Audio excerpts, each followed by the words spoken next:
It's 5:15, and I'd like to call the March 26th, 2026 work session of the Staunton City Council to order. Would a member of City Council like to make a motion to approve the work session and regular meeting agendas? Madam Mayor, I move Yes, to sir. approve the work session and regular meeting agendas as presented. Thank you, Councilor Overholzer. Is there a second? I'll second. Thank you, Councilor Woods. Any discussion about that? Mr. Blair, would you please call the roll? Ms. Park, Aye. Mr. Overholzer, Aye. Ms. Woods. Aye. Mr. Campbell, Aye. Mr. Shepherd. Aye. Vice Mayor Arrowood, Aye. Mayor Edwards. Aye. Motion carries. Thank you, Mr. Blair.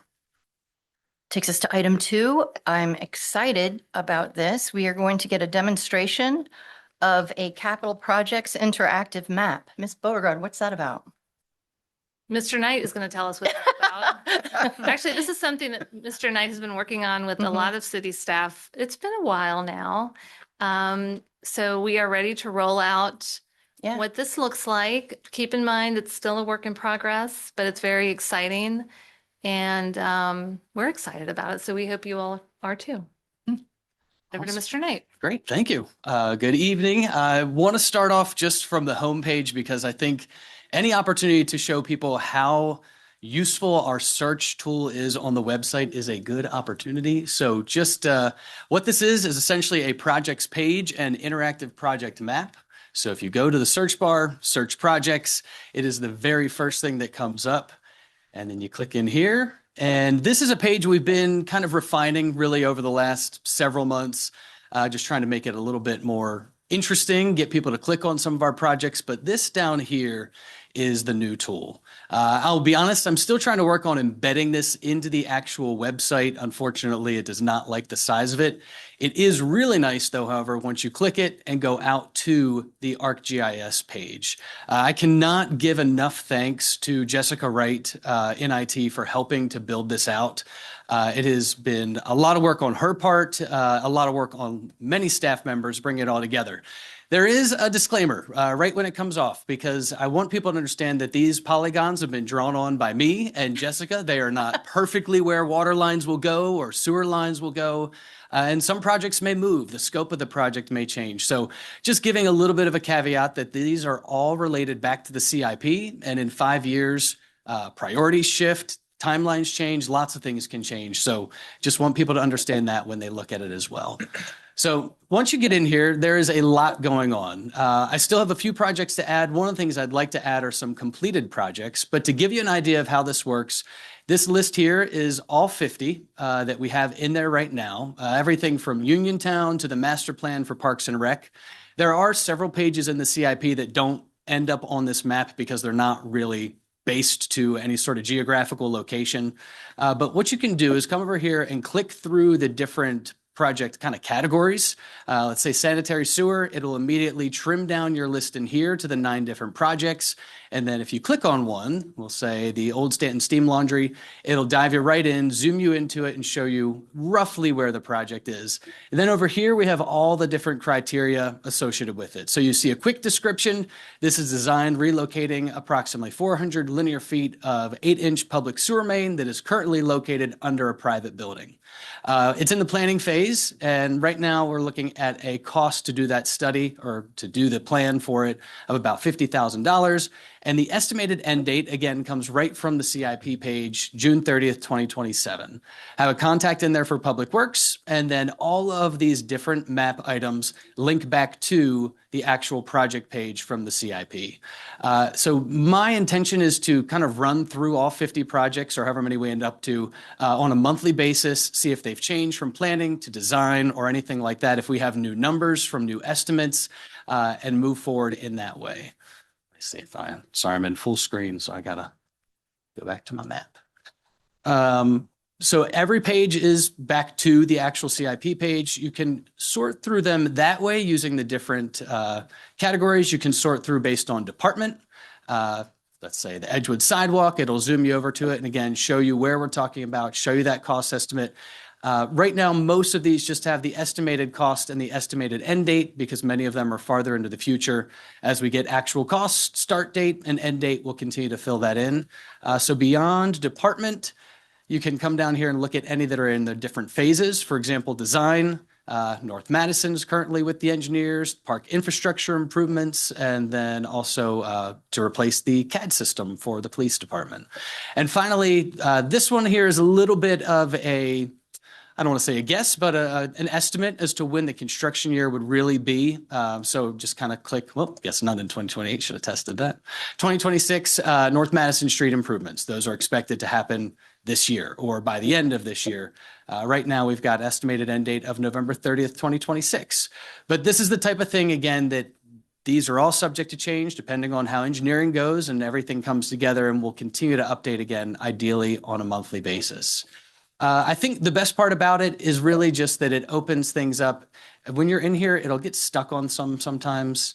Every once in a while, I will just refresh the page as a way to make sure I see the whole list again. So if you're using it and you feel kind of like you're only seeing one or two projects, if you refresh, it brings you back to everything.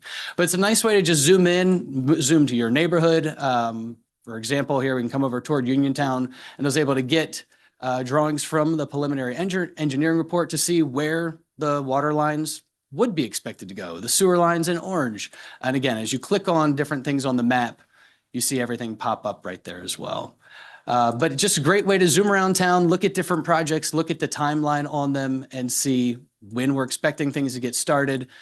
Here's a big one, of course. We've got our revisioning of downtown, so that's a pretty big polygon across the whole area. But again, timelines, cost, and then updating as we get new information. You guys have any questions for me or anything you think is missing? As you get a chance, please poke around with it. I'm sure there are a few mistakes in here, some typos. If you see any, please let me know. Or if you're like, I'm surprised you didn't include this project. I'd love to hear it and add it in there. I want people to know where money's going, the timeline on different things.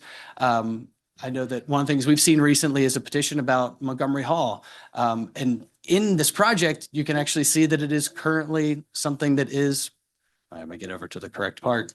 It's something that is actually in the CIP and has some dates on it. So it's kind of neat to see some of these questions that are asked publicly would be answered on this map, and they might not always be the easiest to find going through the entire budget.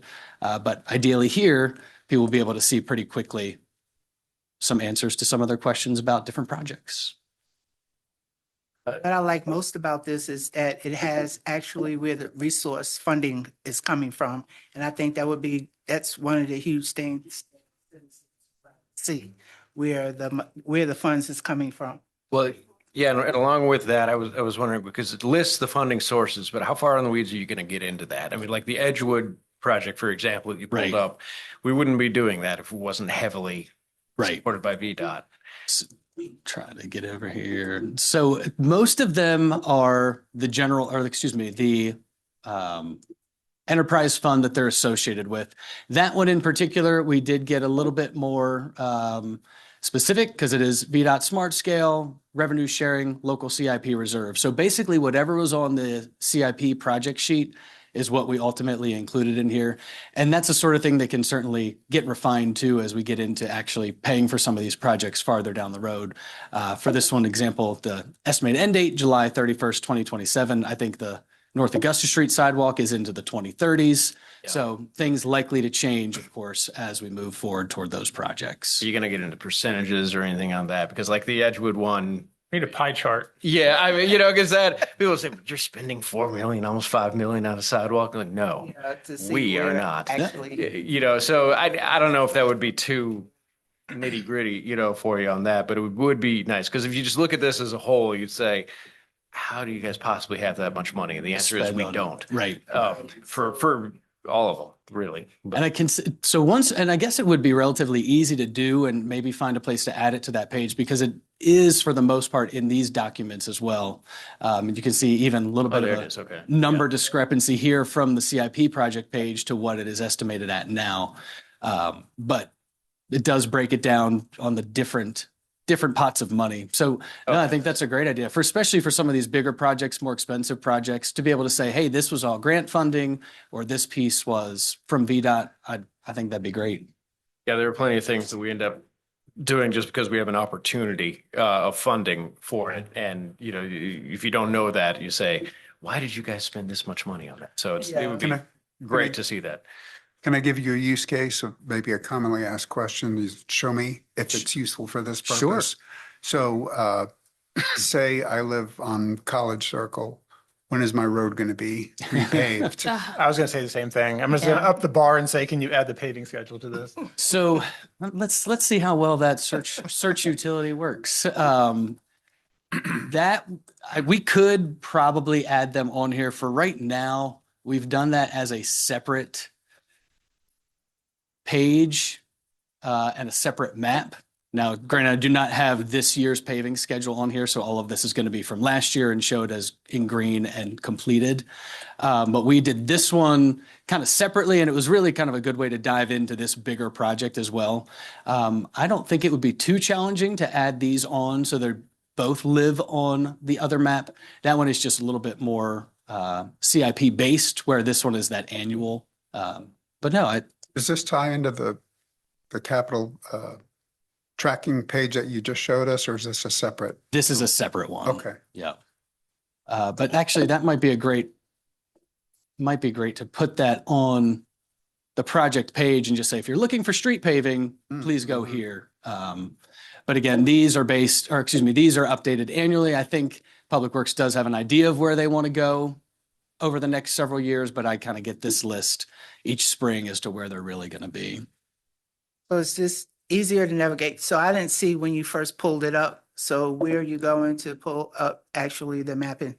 So for the street paving, if No, for For the, the- Yep. for the CIP. So if you just, let's see here, make sure I can get back to it. If you just search projects, or now we have a few different ways to get to this page. It has always lived under government, but I feel like that was not the most obvious. So now it is under I want to stay informed project updates. And it is also residents project updates. So a few different spots you can find it. And then again, if you're looking for almost anything, the search is it really will get you there to the first page most of the time. And then once you scroll down a little bit, it will kick you out to a different page with the actual GIS map. The street paving one is just small enough that it is able to live on the web page, where this one is just too much information to live right there. And if anybody's looking for a little bit more information on how to use it, you can kind of come down here for a few directions, filter by type, check the phase. An important tip, you can see it on a mobile device. It does work, but it is definitely a better experience on a desktop or a laptop. One more opportunity to kind of put in the little caveat here that this is CIP plan related. This is not set in stone, set budget, that sort of thing. And then finally here, some descriptions and definitions of those different project phases: planning, design, procurement, construction, and closeout. So again, it is very much still up for revision and will continue to be updated. So please, anything that you see or notice down to spelling errors, I'd love to know so we can get it fixed and make sure it looks right. But no, I really hope I'll share this out probably tomorrow or over the weekend on social media. Just let people know that it's a resource that's available. I think it's just a great way to see where the money's going. And I think that's really important. Does address the Staunton plan component about enhancing the website and giving access to more useful information to our residents. How about the timeliness of the information? Do we have a plan for that with the departments to make sure all the information's updated, timely? My plan is to revisit it once a month, and it's actually kind of a great way for me to just see quickly all the big projects. I can kind of just roll through each one and then check in with my different departments based on where we are and what the project is. A lot of them a few years out aren't going to change too much, so we'll have some time to just keep them at the planning stage. But for example, some of the park upgrades and things like that are happening very quickly and happening essentially now. We'll be zipping through some of those phases. So, but that is my intention, is to once a month make sure I touch base with everybody on their different projects.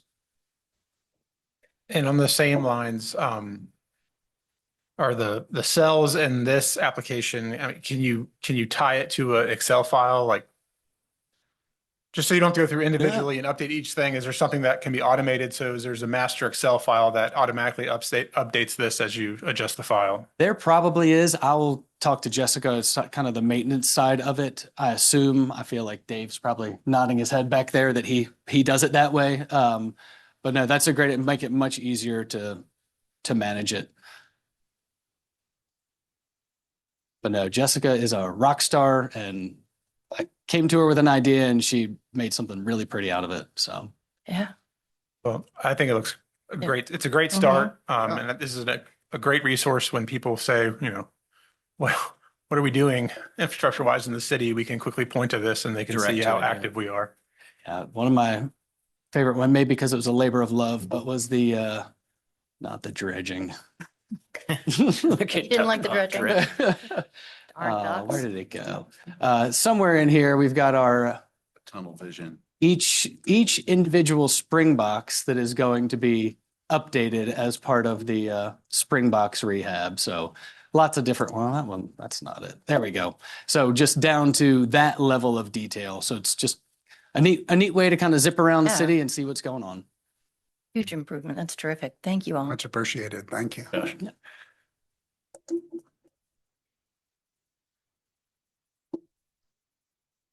Oh my gosh, sorry.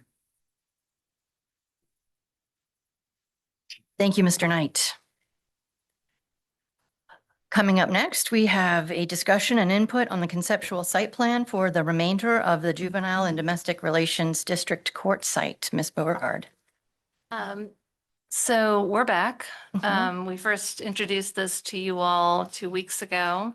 We received a lot of feedback. So before we start working with Mosley on the master plan, we needed to get more information from you all now that you've had a chance to kind of look at it and think about it some more.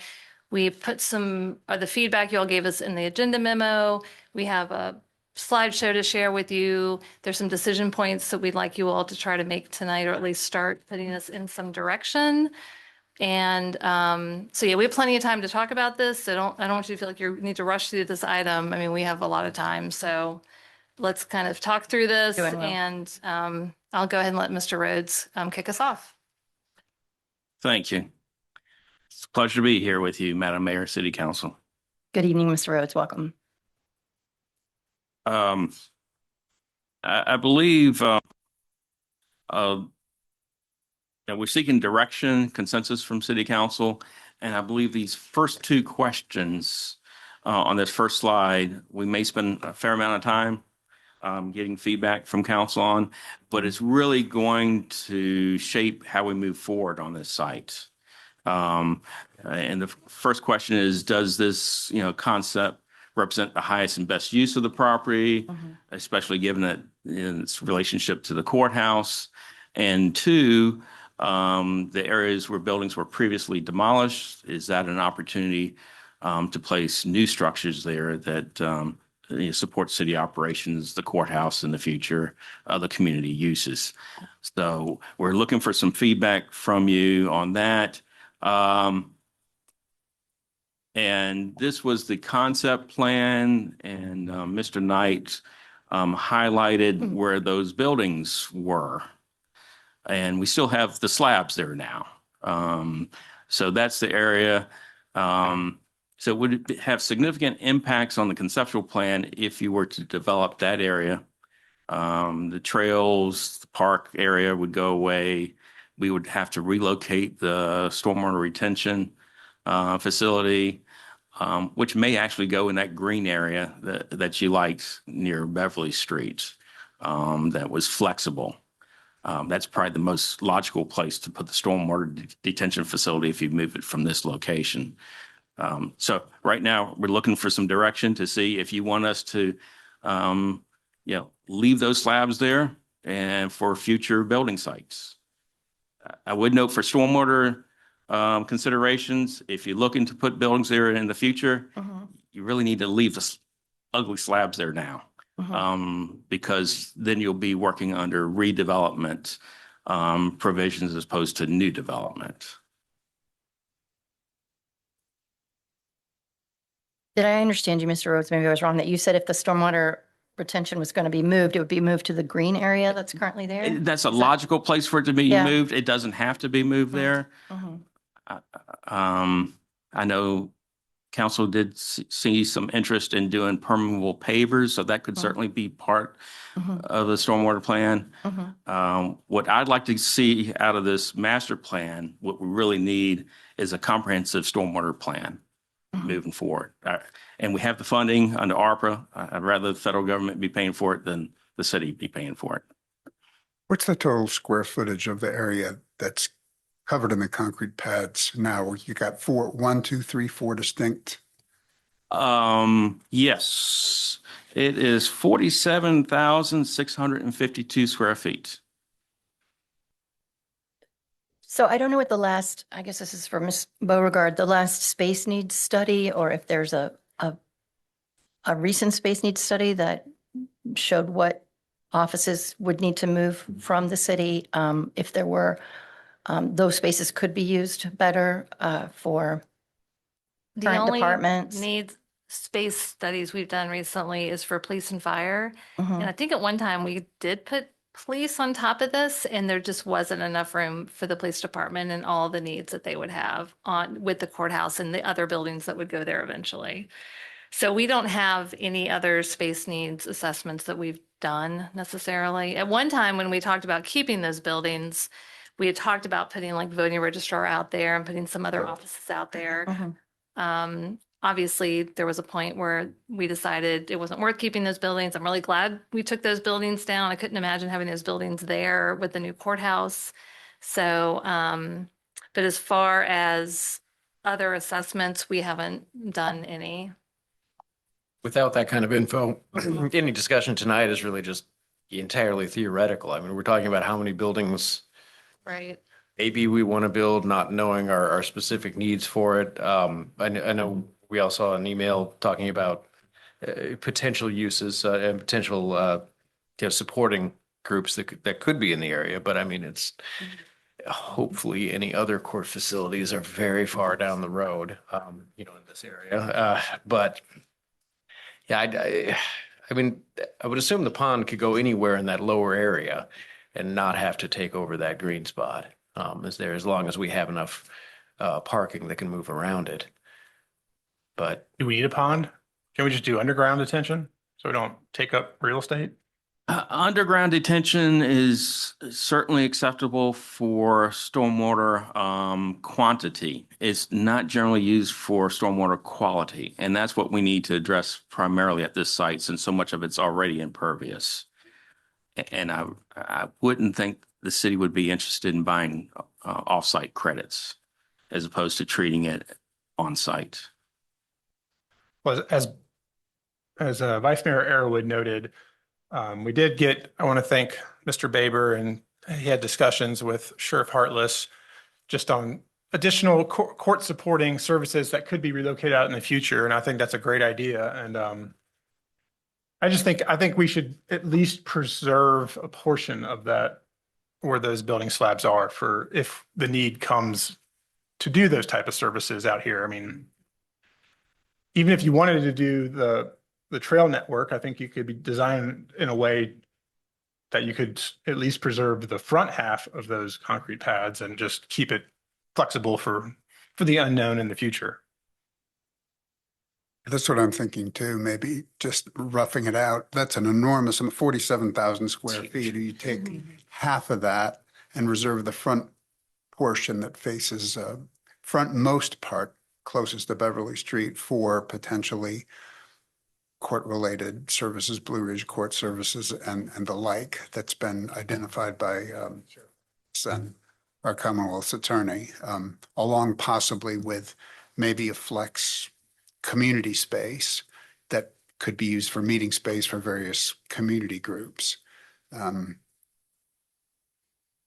you still have the possibility of, I still like the idea of some, as much natural green space as possible. It's kind of part of the whole ambiance and making it welcoming and inviting some shade cover, as well as the water quality and flood mitigation acts that you're looking to achieve. Yeah. State credits and so forth. They definitely hit, when I looked at the criteria that was given to the consultant, they definitely hit the list of criteria, except the future buildings. And the green space is definitely there. I'm wondering how practical that trail is. I mean, it's a cliff. I mean, it looks like it's a cliff. Is it possible that that can truly be used as a trail? And is it really something we think that the community would use? I mean, given its, It certainly Input. could be utilized as a trail. Um, I guess the eastern segment of it, if that goes away, and that's the one that was going to be ADA compliant. And it's utilizing, taking advantage of the flat area that is the slabs now. So if you are saving at least a portion of that, then you're probably going to lose the opportunity to have an ADA accessible trail. But trails do not have to be ADA accessible. And that's just one thing we heard in the West End plan and various other plans and surveys that the public is interested in places where they can walk without fear of cars. sure. No, great. And- It's not an enormous place to go hiking. And so it just thinks, I just feel like maybe there's a better use for it. But I mean, I love places to go walking and hiking. So Well, due to the topography of it, we thought that was probably the Best best use of it. It's just not really usable for other Yeah. park-like activities. yeah, but I also feel like if we're going to build something like that, we should make it accessible to all our residents. So taking up the parts that allow that to happen really makes it sort of an unfair expense and amenity. Would you say that like shown on this drawing is the minimum size of that retention pond? Is that accurate to scale for it? Yes, we try to have that scaled for it. I would note that would probably need to be enlarged if you're having additional structures, impervious surface on this property. That was going under the assumption that the only new structure would be, courts facilities in the back and expansion of that. I'd have to go back and see what I'm considering to be a very steep slope. But is that not where a pond could be? Is sort of that flat area would be to the left of that, well, the way I'm looking at it, to the left of what we assume will be the future courthouse, the addition. That is very steep there. Yeah, I it don't is. think any kind of stormwater facility would work there very well.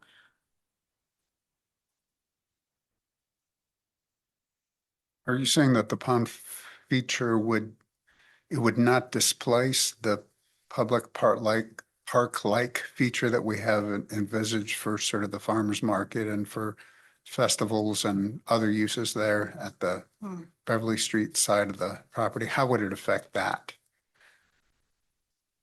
I'm not sure if I'm following your line of questions. Your original plan showed at the Beverly Street frontage a space that would accommodate Up the, farmer's market and would be what's shown in green on here Right. is, I think, 100 by 120. I don't know that would be sufficient for a farmer's market, but certainly for various gatherings. And my concern is that when we come up with stormwater, a comprehensive stormwater plan for this site, and if we're no longer able to utilize the western side of the site, we need to find a spot for stormwater. And it's most logical to have it down slope, which is towards Beverly Street. Farmers Market's basically taking up most of the unpaved parking lot right now. It's really large. So, yeah, that little green area wouldn't be sufficient for that. If that was if the future of the farmer's market's in the West End at this location. I agree with counselors, I like the use of the shared space to try to make it conducive to the things that would be needed out there.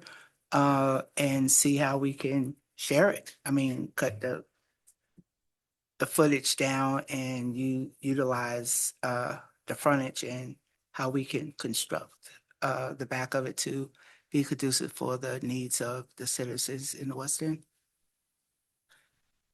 I mean, taking the stormwater, putting it in green space, I wouldn't want to do that. I wouldn't want to take that spot. But I guess we have to go back to the drawing board, huh? Are we asking the impossible, Mr. Rhodes? Well, I mean, I want to make sure we have consensus, but what Yeah. I'm hearing is Mhm. maybe you want to have 25,000 square feet of that concrete pad saved for future office space of some sort. It's a wild guess, maybe. Maybe Did it's it- just because I just got back from New York City, like on spring break. But what about, like, if we're just looking, can I just point to it? Because Sure. like if we're looking. This space traditionally, could we elevate it so that way the path is still there? Make the footprint smaller. I was thinking that too. And it just could, so the path could still wander underneath, and the building would just be up a Yeah, little bit. Yeah. there's it's a good thought. I was thinking exactly what you were, in Richmond at the Museum of Fine Arts. It was a great solution. They needed additional parking and they put the parking underneath the sculpture garden. And so they hid the parking and they created a waterfall and put the sculpture garden above it. And that way they hid the parking. Then you have covered parking, which is nice. So they put the parking underground and it was a great solution, and still created a beautiful space and hid the parking. Certainly. But what I'm hearing don't need parking. with money, you can do a lot of things. Yeah. Although the trail going underneath of it is not practical. If you can look at it, the conceptual plan as far as all the grading that would be required to have a manageable trail, you couldn't do that underneath a building. Well, I was thinking in the front area, where the parking is, but you could have parking and green space at the same time.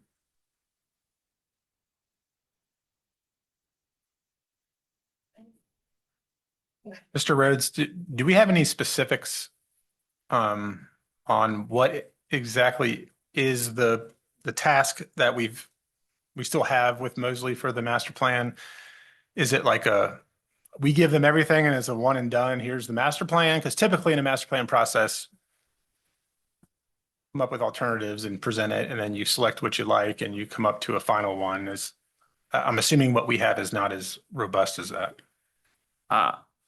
I don't know how it's spelled out in the contract with Mosley, but I would envision that process that they would go back and forth, generally with staff. That's what we did on the concept plan, went back and forth. They showed us 3 or 4 different options, and then we kind of picked one. We picked things we liked from each one and kind of combined it into the concept we showed you at your last meeting.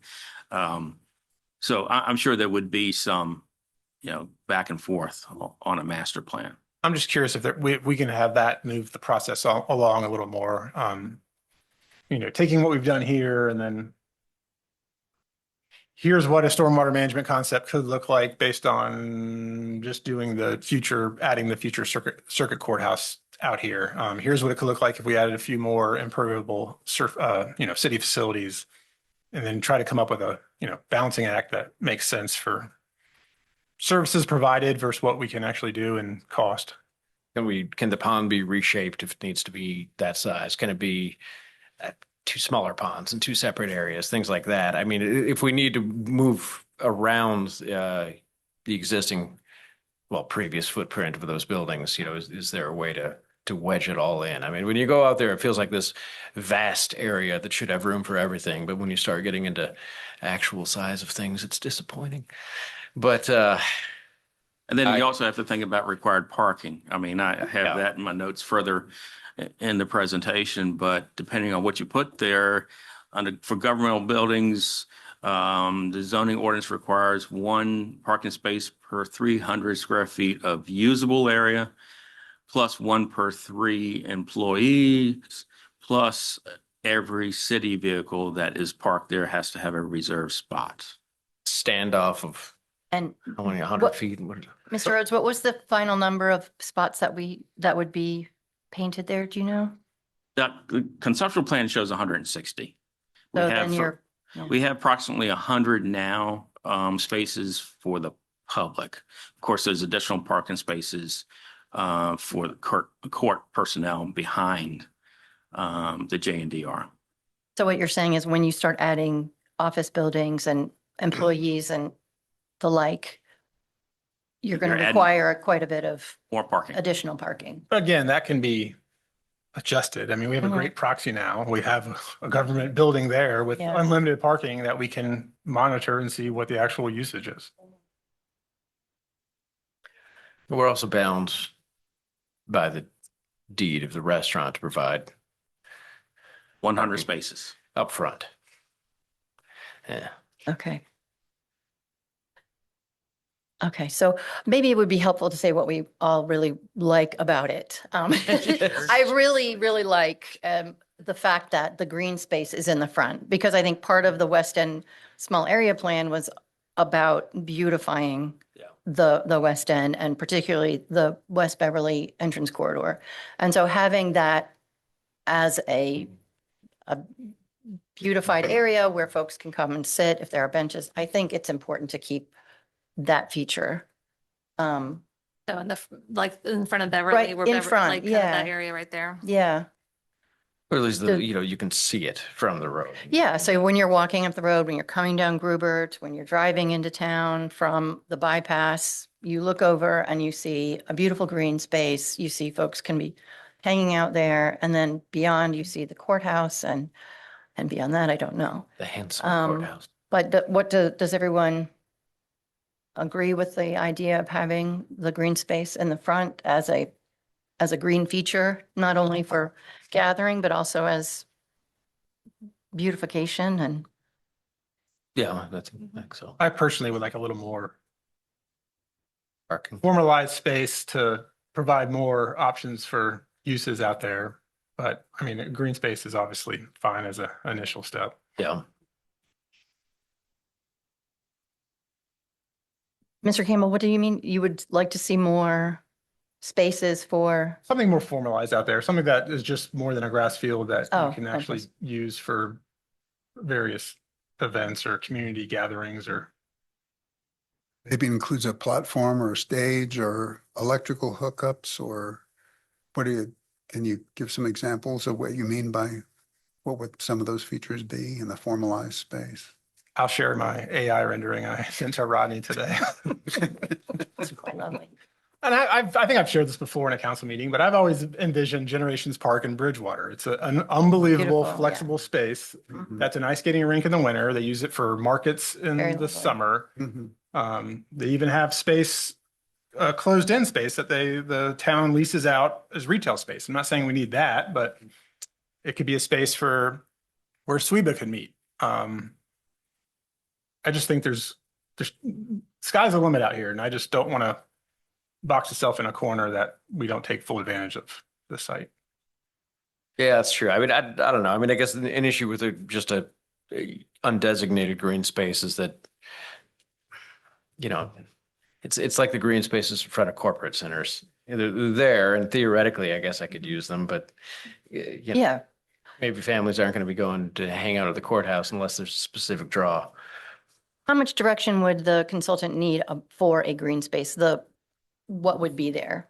would they need to know that it would have a future platform or a future, pavilion or benches? Or can they just know that it needs to be designated as green space? Well, I think you're talking about two different things. Okay. The green space that's just open Mhm. is one thing. If you want or are thinking about structures on it, I think that needs to be relayed to the consultant. The more information we can provide them, the better we can come up with a master plan and of course address stormwater. If you're talking about buildings, we're talking about more impervious surface. Right. I think that would be a more beneficial exercise with this master plan is figure out what the stormwater requirements of the site would be based on increased impermeable area. Just know what we Yeah. have to What's work possible. with from site constraints. Like take this and what would the stormwater, is that sized adequately to handle this? And then, all right, what if we add 50,000, 30,000, 40,000 square feet of additional impervious area? How does that change the stormwater plan? The other variable is the parking, the designated parking area. If you use pavers there, that could reduce the need to make a giant water retention. That would reduce the needed size of a water Yes, retention. yes, it would. feature.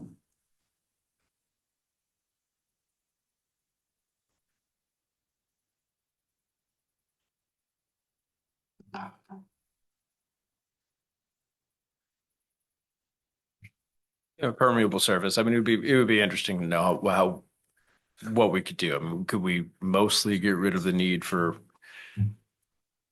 a full retention pond? I have no idea, on that, what the equation is on that. So that'd be good to see.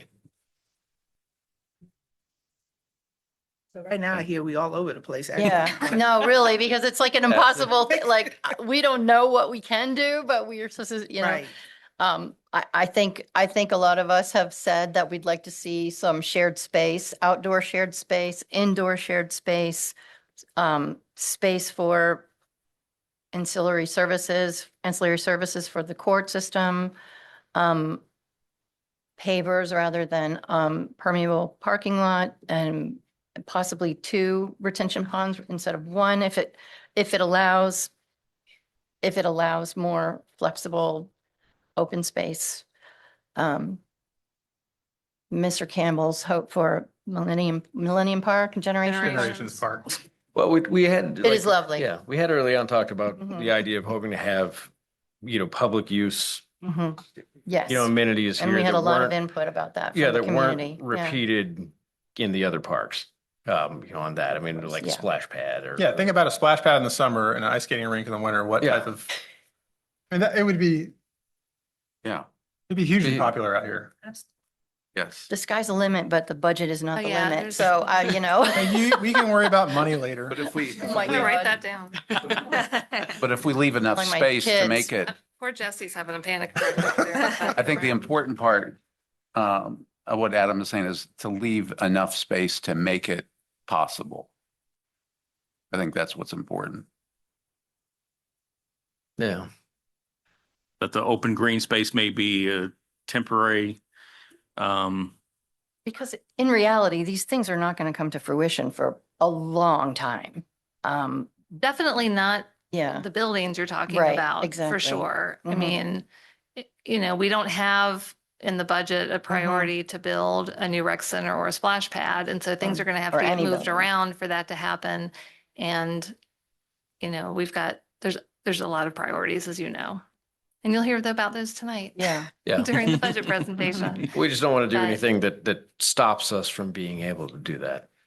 Or whoever. Right. Right. Or So whatever, somebody in the future. Yes. Who So- happens to be sitting in these chairs, right? I think the theme that I'm hearing is planning in such a way that allows flexibility in the future with those priorities of some future offices for those agencies that are connected to the court system, and future community space, both outdoor and indoor.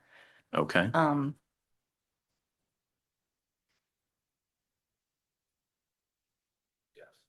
right. Yes.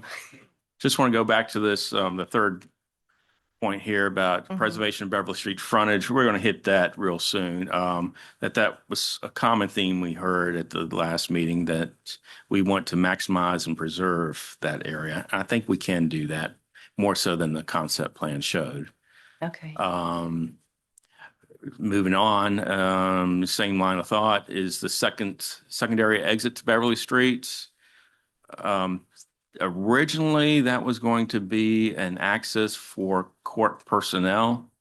However, that was not the route they took with developing the site. So there is no requirement that we have that second exit. I think it was preserved depending on what you do with the front of this site. But if you want to expand the green area along Beverly Street, I think that we could look into possibly eliminating that. And that's an exit only now. That would allow a lot of flexibility, yeah.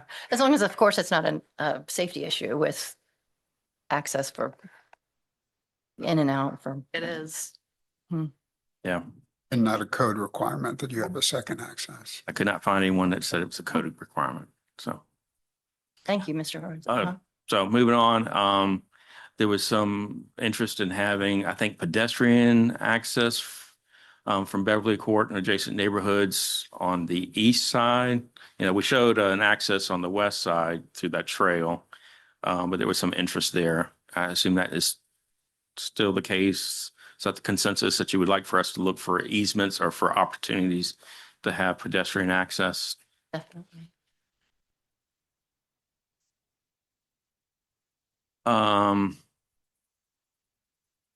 Now, I think it was Councilor Campbell that suggested a possible sidewalk connection from Stella Mia's along the western edge of the access road to the courts.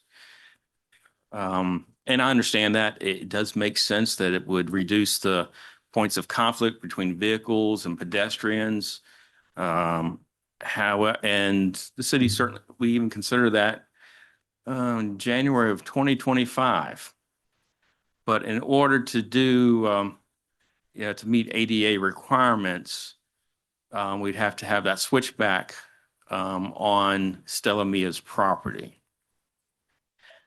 And I would note that we never presented this to them.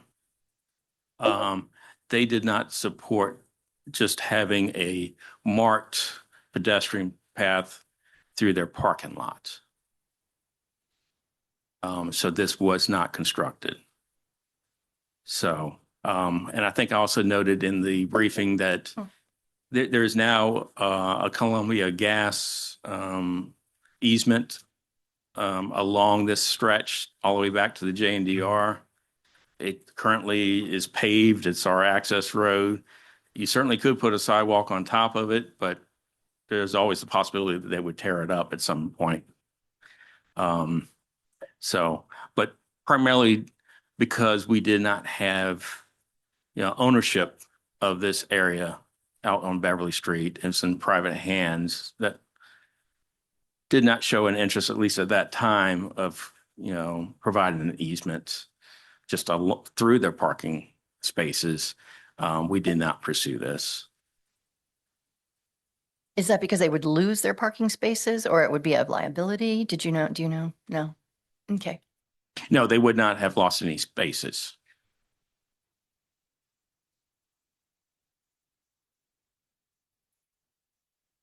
So at this point, I don't think this is something we would pursue.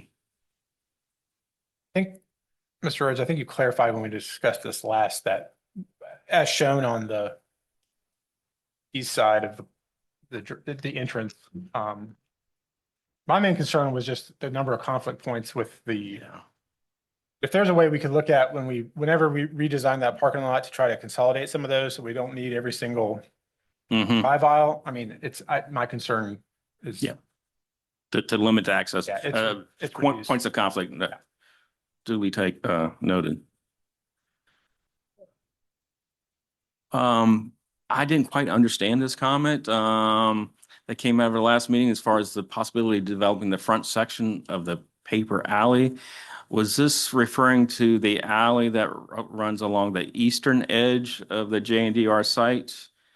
This was my comment. If we had to keep a secondary access point, could we relocate what we just discussed over to the paper alley? So if we don't need that, this, On the, I'm sorry, I'm still not following. it's on the other side of the fence, It's, right? it's a gravel road, Yeah. right? And Mhm. so what Mr. Campbell's saying is that if we don't need the second exit from the parking lot, could we make that the second exit? And we're if saying, we had to preserve. if we a had to second- preserve a second exit, which Oh, we if we do had not to. have Oh, to. okay. We don't Okay. have to do that, so, okay. I thought that you wanted to, put Do something landscaping there, and stuff yeah. there. Yeah, And this obviously was just- that is well used by the adjoining property Right, owners. okay. So, okay, Got it. thanks for clarifying that.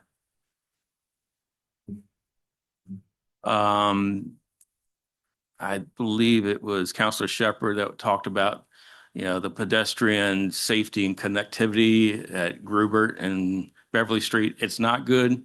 We have a crosswalk on one side of Grubert, but the sidewalk's on the other side.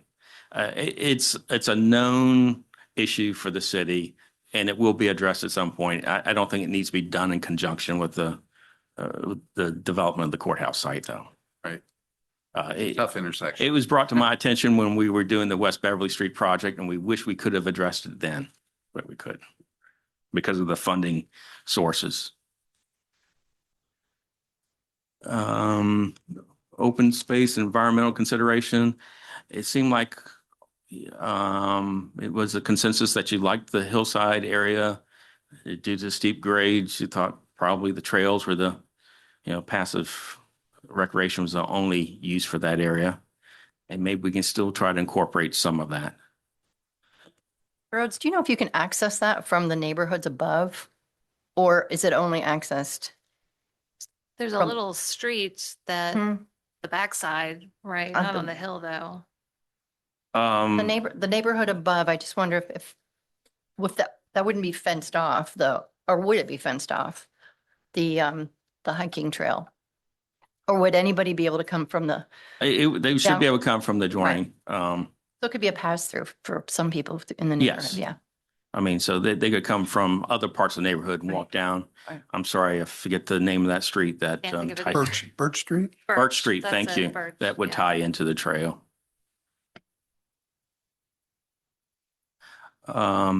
I heard once again that you like the flexible open space, maybe the drive aisles that we showed around it were not necessary. That would free up more space, maybe more green space.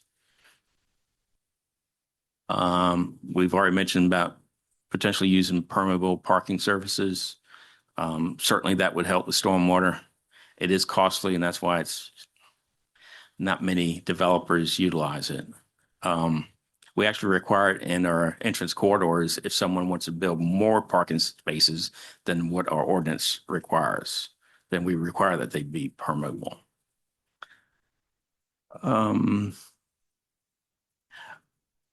We've already talked about parking requirements, the deed restriction for Stella Mia's for the 100 spaces.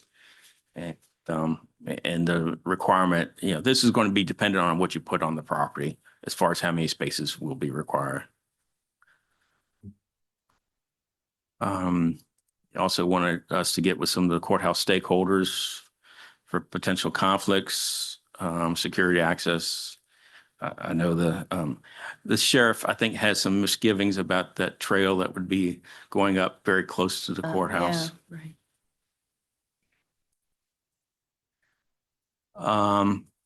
Mentioned about a bus stop in front of the courthouse. Right down. There's one that was just added on the other side of the streets in front of El Camino Market. And that route goes down Beverly Street and turns around at the food line.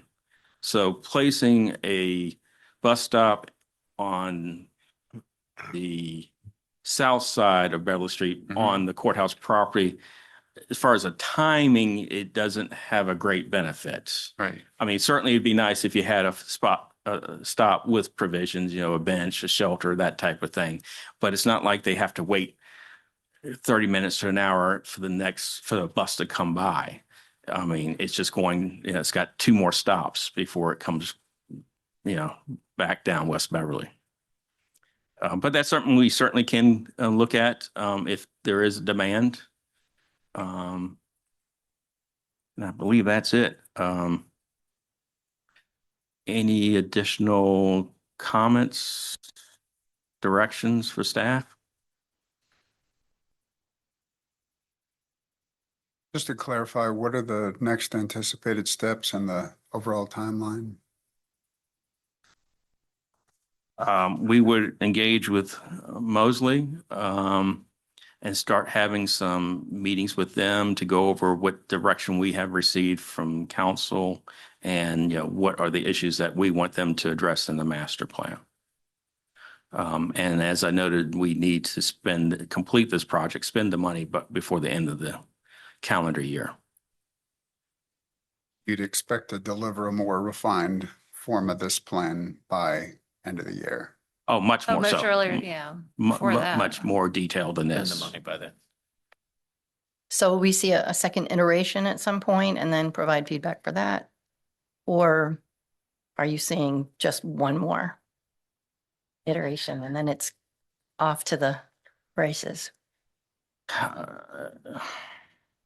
I mean, normally, master plans are worked in conjunction with the consultant and and your city staff. Okay, Normally, they would not be presenting before Okay. council. you have enough. You feel like you have enough then from, I'm looking at the city manager Yeah. to see if I she's mean- receptive to bring in something like this before an elected body. I think we need to talk about that. Okay. And once we get with Mosley and understand their timeline, Okay. they understand that this work has to happen, they have to be complete by the end of the year. So we don't have a lot of time. right, Yeah, I think getting input on this before December will be important. Mhm. Honestly, I mean, this is going to still be a work in progress because like you said, a lot of the things you're asking aren't going to be appearing on this property for some time. So it's going to be complicated. And we want to make sure that whatever we are going to pay for to put in place in the time being makes sense. So my gut is telling me that we need to put something in front of you all before the end of this calendar year for sure. But once we have that from Mosley, we can provide an update kind of on that timeline and schedule. perfect. Yep. Thank you. Yeah. Yeah, I'm just wondering the next step, so that's perfect. Thank you. Thank you. Thank you, All Mr. right, thank you Rhodes. all. Thanks. Thank Right you, on Ms. time, too. Beauregard. Thank you. And we are right on time. Moving on to item 4, our final item for the work session this evening. I will entertain a motion to enter a closed meeting.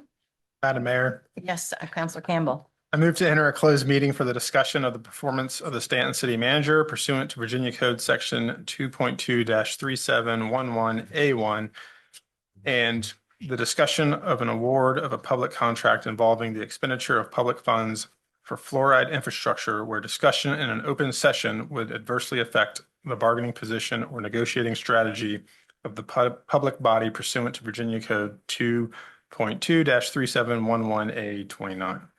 Thank you, Mr. Campbell. Is there a second? A second. Thank you, Vice Mayor. Is there any further discussion?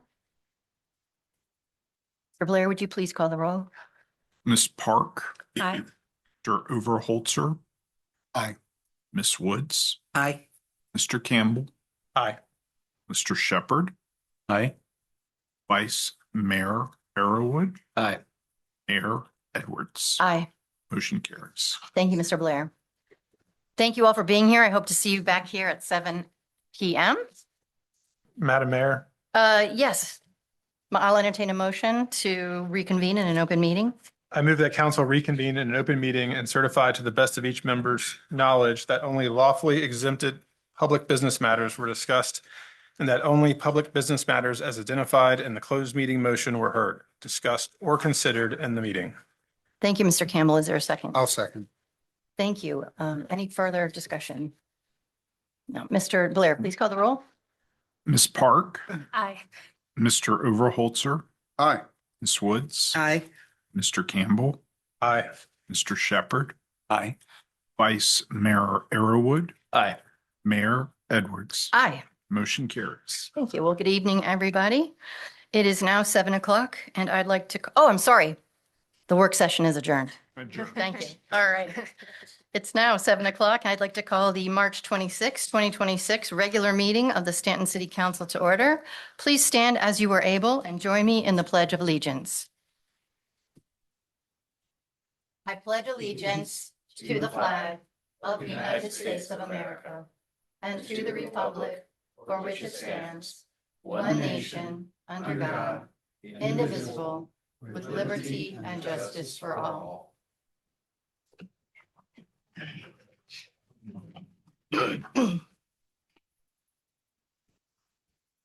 This evening's invocation comes to us from Councilwoman Park. Good evening. O God, who dwells beyond all our names for you, we pray for the will to be at peace with one another. We remember this day those who find themselves thrust into war. We pray for light in the darkness and hope amid despair. We pray for peace in ourselves. Help us to breathe in peace. Help us to breathe out love. Help us know and accept ourselves as your beloved. We pray for peace in our families. Help us to speak the truth to one another in love. Help us to respect and value one another. Let there be peace in our communities. Help us to create a peace born of injustice and equity. Help us to honor and serve the common good. Let there be peace in our nation. Sustain our hope, grant us wisdom, empower us with courage. Let there be peace in our world. Help us to love the earth as our mother. Help us to see other nations as our neighbors. Help us to wage peace. Let there be peace for those in need, for those who are frightened, for those who have been displaced, for those who are ill, for those who need work. Let there be peace for all of us who are tempted to give in to fear and despair. Let there be peace in our time, and let it begin with us. Amen.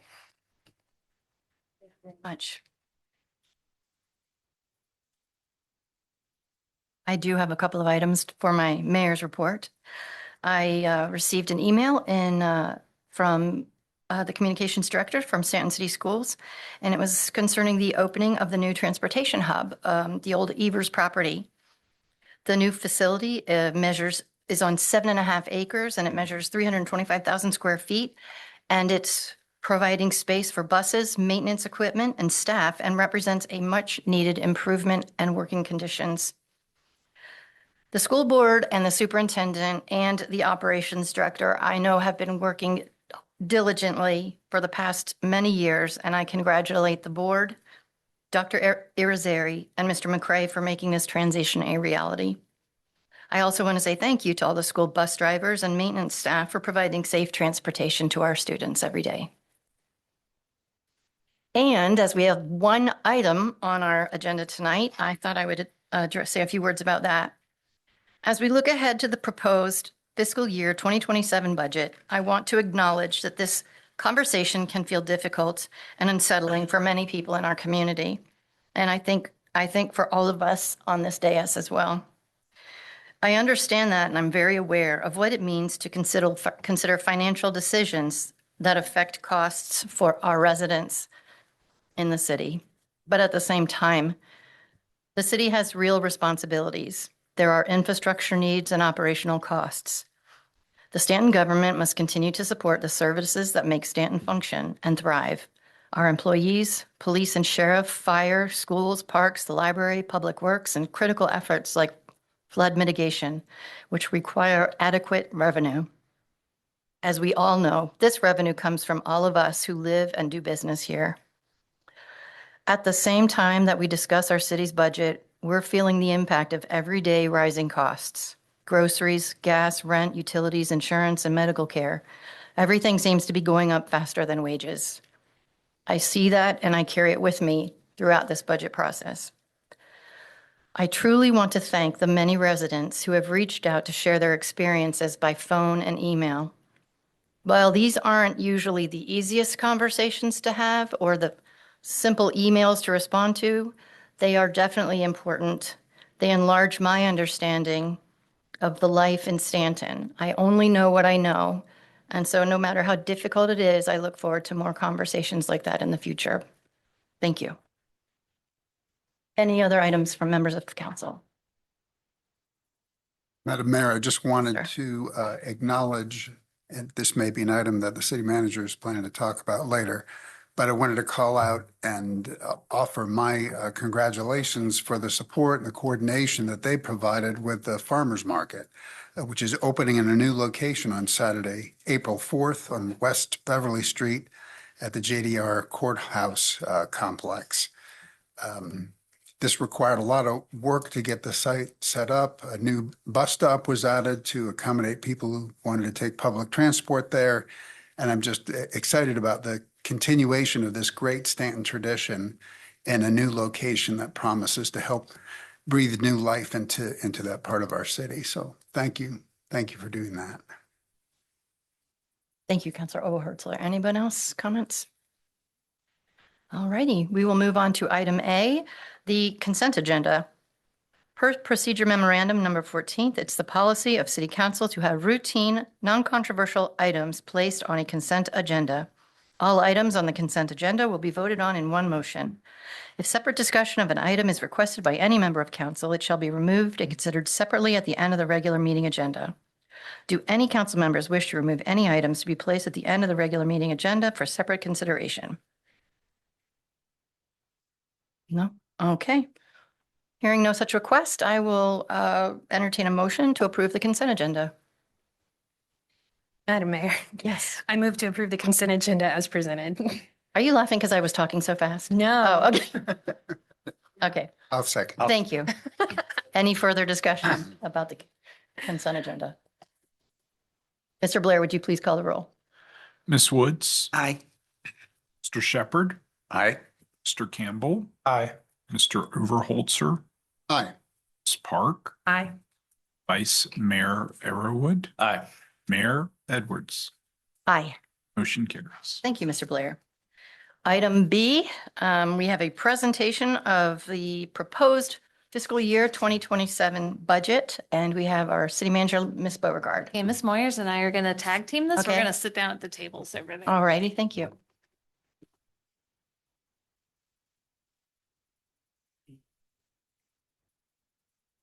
It is okay if you laugh. No. Wouldn't dare. Never.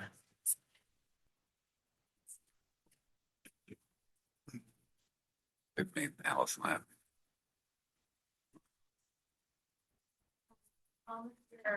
Sorry, it's on.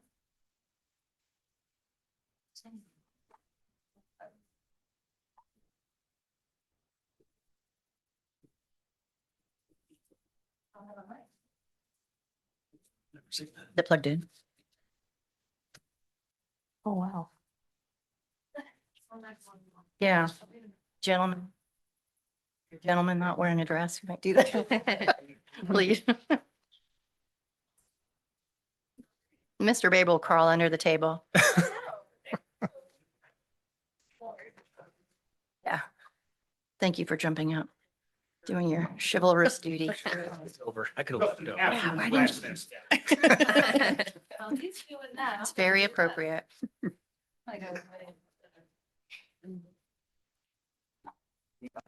So, yes, tonight is the big reveal of the FY27 city manager's proposed budget. And before we dig into the meat of this, I just want to thank everybody on city staff who came tonight. Thank you for Yes. their support. Let me just call out a few folks that I want to thank. So many people helped contribute and participated in the development of this budget. I feel like this budget takes literally a year. Budgets seem to be getting longer and longer as far as planning for them. So of course, we have Chief Finance Officer Jesse Moyers, who does magic. Mr. John Blair, who helps us with all things legal and provides guidance and advice on everything that we need to make sure that we're doing it all the right way. City Assessor Doug Flynn, of course, Commissioner of Revenue Maggie Reagan, and Treasurer Rick Johnson, who serve on a revenue team, and they are tremendously helpful with providing revenue projections for us. And of course, Morgan Smith and Josh Knight in my office. They do pretty much everything that we need done, from developing the budget cover to managing the website, to coming up with press releases, to basically editing the document, you name it, they do it. Of course, I mentioned the entire team of directors and staff of all the city departments who are tirelessly committed to the city of Staunton and serving this community. And none of this is possible without them. And finally, I'm grateful to our employees who provide, I think, effective and efficient services and excellent services, frankly, to the public we serve. And I am proud of each of them every day, working together side by side.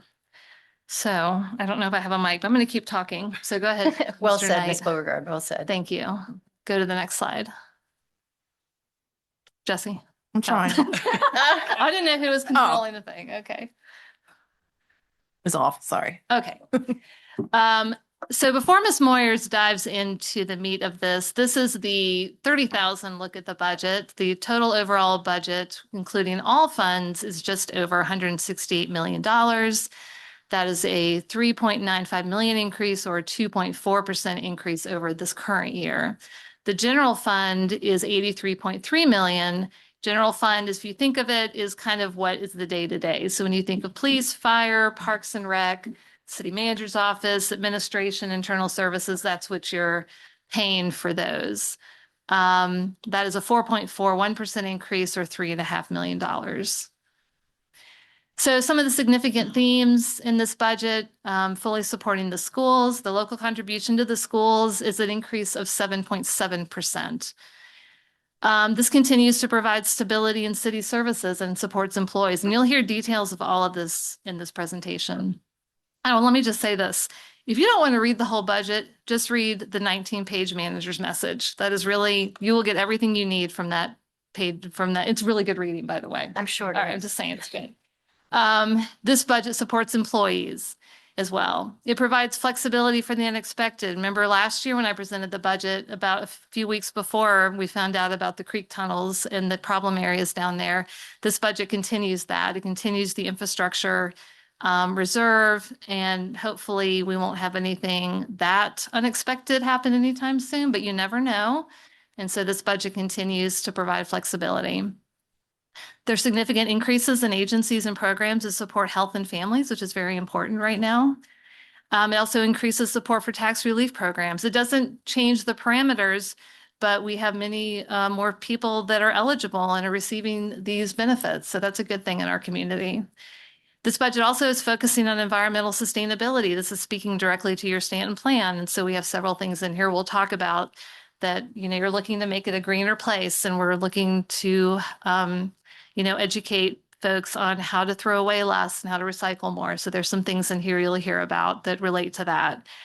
Also, another one that's significant is an intentional focus on economic mobility and opportunity, business support and resilience. And this budget contains quite a bit of that as far as supporting those initiatives. Also, technology and communication. There's some items in here that highlight that as well, and are all really great things as far as getting information to the public, making sure the public knows what's happening. We learned a lot of lessons from the Boil Water Advisory, and we've been implementing those since then. And then finally, this increases funding for and continues a path to maintain critical infrastructure. You've already heard about some of this. 2 weeks ago, you heard about the water, sewer, and environmental funds and the fee changes that would be in this budget. Ms. Morales will go into more detail about that again. And we heard about this in the Staunton Community Survey as well, that those who answered that saw a decrease in the quality of those services, but an increase in how important it is. So this budget reflects that. I talked a little bit about your Staunton plan. So these are just some of the highlights for each of the goal areas. So under an economically vibrant community, you have the Economic and Mobility and Opportunity Initiative, which is the grant that the city received this past year. And we have enterprise zone incentives, which we've been able to increase the funding for. Uniontown Water and Sewer are fully underway. We've got in the budget a downtown Staunton revisioning plan, funding for that, the new economic development website, and more funds for resilient housing or affordable housing. Under a resilient and sustainable community, this budget proposes a cigarette tax increase to help support programs and education to help, to educate folks on reducing their trash, encouraging recycling, and improving those systems. And then we also have an environmental sustainability capital reserve for the first time in the capital budget. Under Healthy Community, I'm excited to say that we have a proposal to expand the summer pool season through Labor Day at both parks, dependent on staffing. I'm going to say that really loud because it's dependent on staffing and availability of staffing, but we do have it in the budget. And we're going to work really hard to make sure that can happen. And we also have in the budget funds for a Parks and Rec master plan and funds to start a process to start reimagining Booker T. Washington School. And then finally, under an informed and engaged community, we're improving our 911 system with the new CAD to CAD system that lets Staunton, Waynesboro, and Augusta County all talk to each other, which is amazing. And then an upgrade to Microsoft Cloud 365, which will certainly go and also help our citizens in those types of communications that we're pushing out to them. So those are the big themes. I'm going to let Ms. Noyers now kind of dive more into the details for each of those items. Of course, if you have any questions, please let us know. But we also have several work sessions this next month, so there'll be plenty of time also for questions and discussion then. But we'll try to answer any questions tonight. We have quite a few people here from different departments if something specific comes up. So with that, I'm going to let Jesse talk. So this budget does not include any increases to the tax rates, the real estate or the personal property tax rates. There's no changes to meals or lodging tax rates either.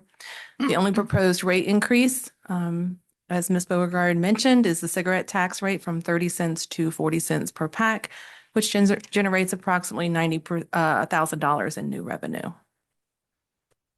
General fund revenues, 83.3 million, with the majority of that, of course, is general property taxes, which is almost half.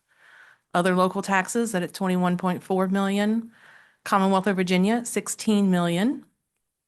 And then current service charges are about 2.5 million. And it goes down from there. This is a little more detail on where that new revenue is coming from. It's $3.5 million and more in general fund revenue. General fund property taxes, a little over $1 million. The real estate increase of $357,000 is coming from new construction, as it is not in an assessment year. Personal property tax revenue of $696,000.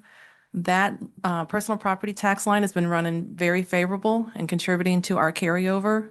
This will kind of eliminate personal property from the carryover. We will be budgeting very close to actuals. Other local taxes, over $1 million, sales and meals and the lodging tax, they perform pretty well this year. These are based on projected numbers using this year's data. Business license tax revenue increasing by $200,000. There you see the cigarette tax revenue, and then all other lines in the local tax revenue, it's $95,000. The pilot, which is known as the payment in lieu of taxes, about $200,000 more. These are the enterprise funds, what they owe the general fund for their time that is spent on those activities. This is water, sewer, environmental, and stormwater and parking. Golf cart green fees increasing by $75,000 there. Other recreation, $52,850. We do have some increases in the Gypsy Hill Park pool, in the Montgomery Hall Park pool for non-residents, increasing that by $1. That does not make up that total $52,850. That is of various items from trips to heart program to summer camp. The fees are remaining the same. It's just matching closer to what actual revenues are. State and federal funding, $860,648 increase. Most of that is the VDOT highway maintenance. We get that number each year. This is based on last year's number based on the reimbursable lane miles. Children's Services Act and Social Services, we're getting an extra $316,000 there. You'll see an expense line where the offset of that is.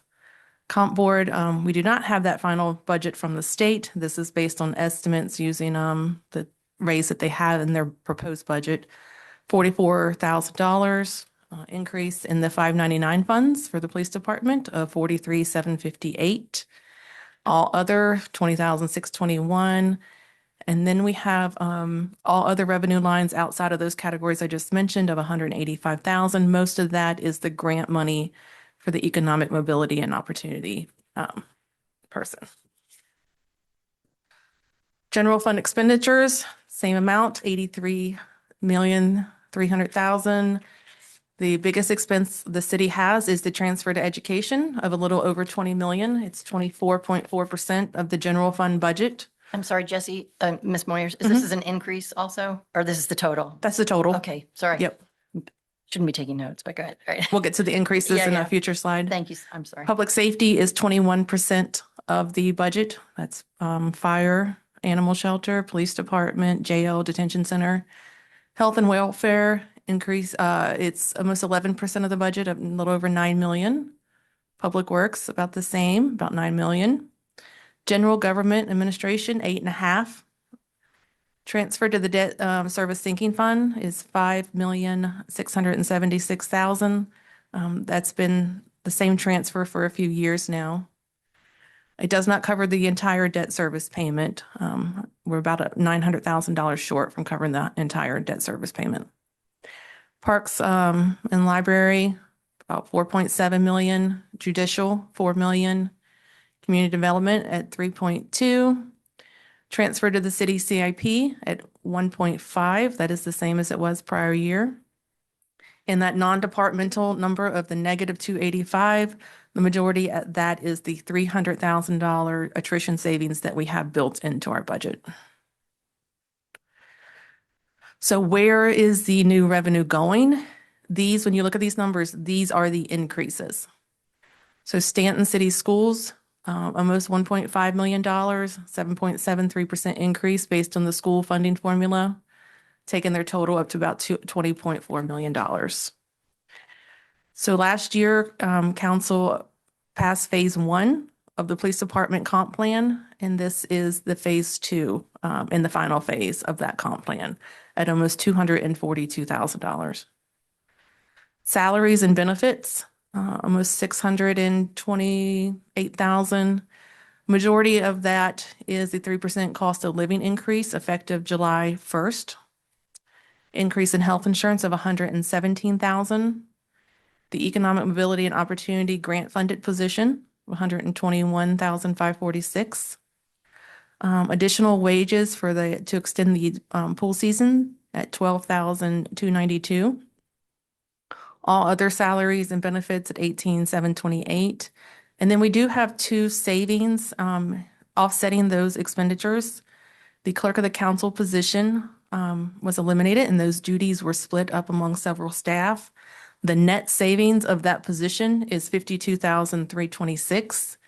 And then this year, this city had a decrease in the VRS contribution rate, as did many others in the state of Virginia. That savings for the city, for the general fund, $333,376. Pretty significant amount. Is there a reason why, and should we expect that to continue, or is that sort of a one-time aberration? So that rate is good for 2 fiscal years. So you will not see that savings again. It would just hold steady next year. And the reason for the decrease is strong investment returns. They had a 9.9% investment return for FY25, and that was above what they had estimated, and improved funded status were the 2 main reasons. Our rate went from 16.77 to 14.54. The group life insurance rate decreased as well. Like I said, they're good for FY27 and 28, and then we'll get a new rate for FY29. And the schools and the jail are all experiencing this same decrease. Maybe not to the same extent, but they have a savings there too. So other expenditures tied to that VDOT money that you saw on the revenue slide, $386,000 is tied directly to VDOT maintenance related expenditures. There's an additional $70,000 for real estate tax relief. That's for elderly, disabled, and veterans. The implementation to the Microsoft Office Cloud is $150,000. That is currently in this budget. That's a strategic move by Microsoft, kind of wanting everybody to move to the cloud. Provides greater security, helps eliminate some of those security threats. Voting registrar tabulation software. This is a state mandate, that a request that came out of the registrar's office that we will need for FY27 That is currently in this budget. 44,000 for the Staunton crossing mowing. We had leftover money from the demolition of the buildings out there that we had been using to pay for the mowing at the crossing. Those funds are running out, so we have to move it to our operating budget. The total request was 88,000, but we will have some CIP money to get us through partway through FY '27. That's why you will only see it funded at half the amount that was requested. And then increasing our enterprise zone incentives. This is getting us back to the $50,000 that it was a few years ago. It's currently 20. Adding this 30 will get us to the 50.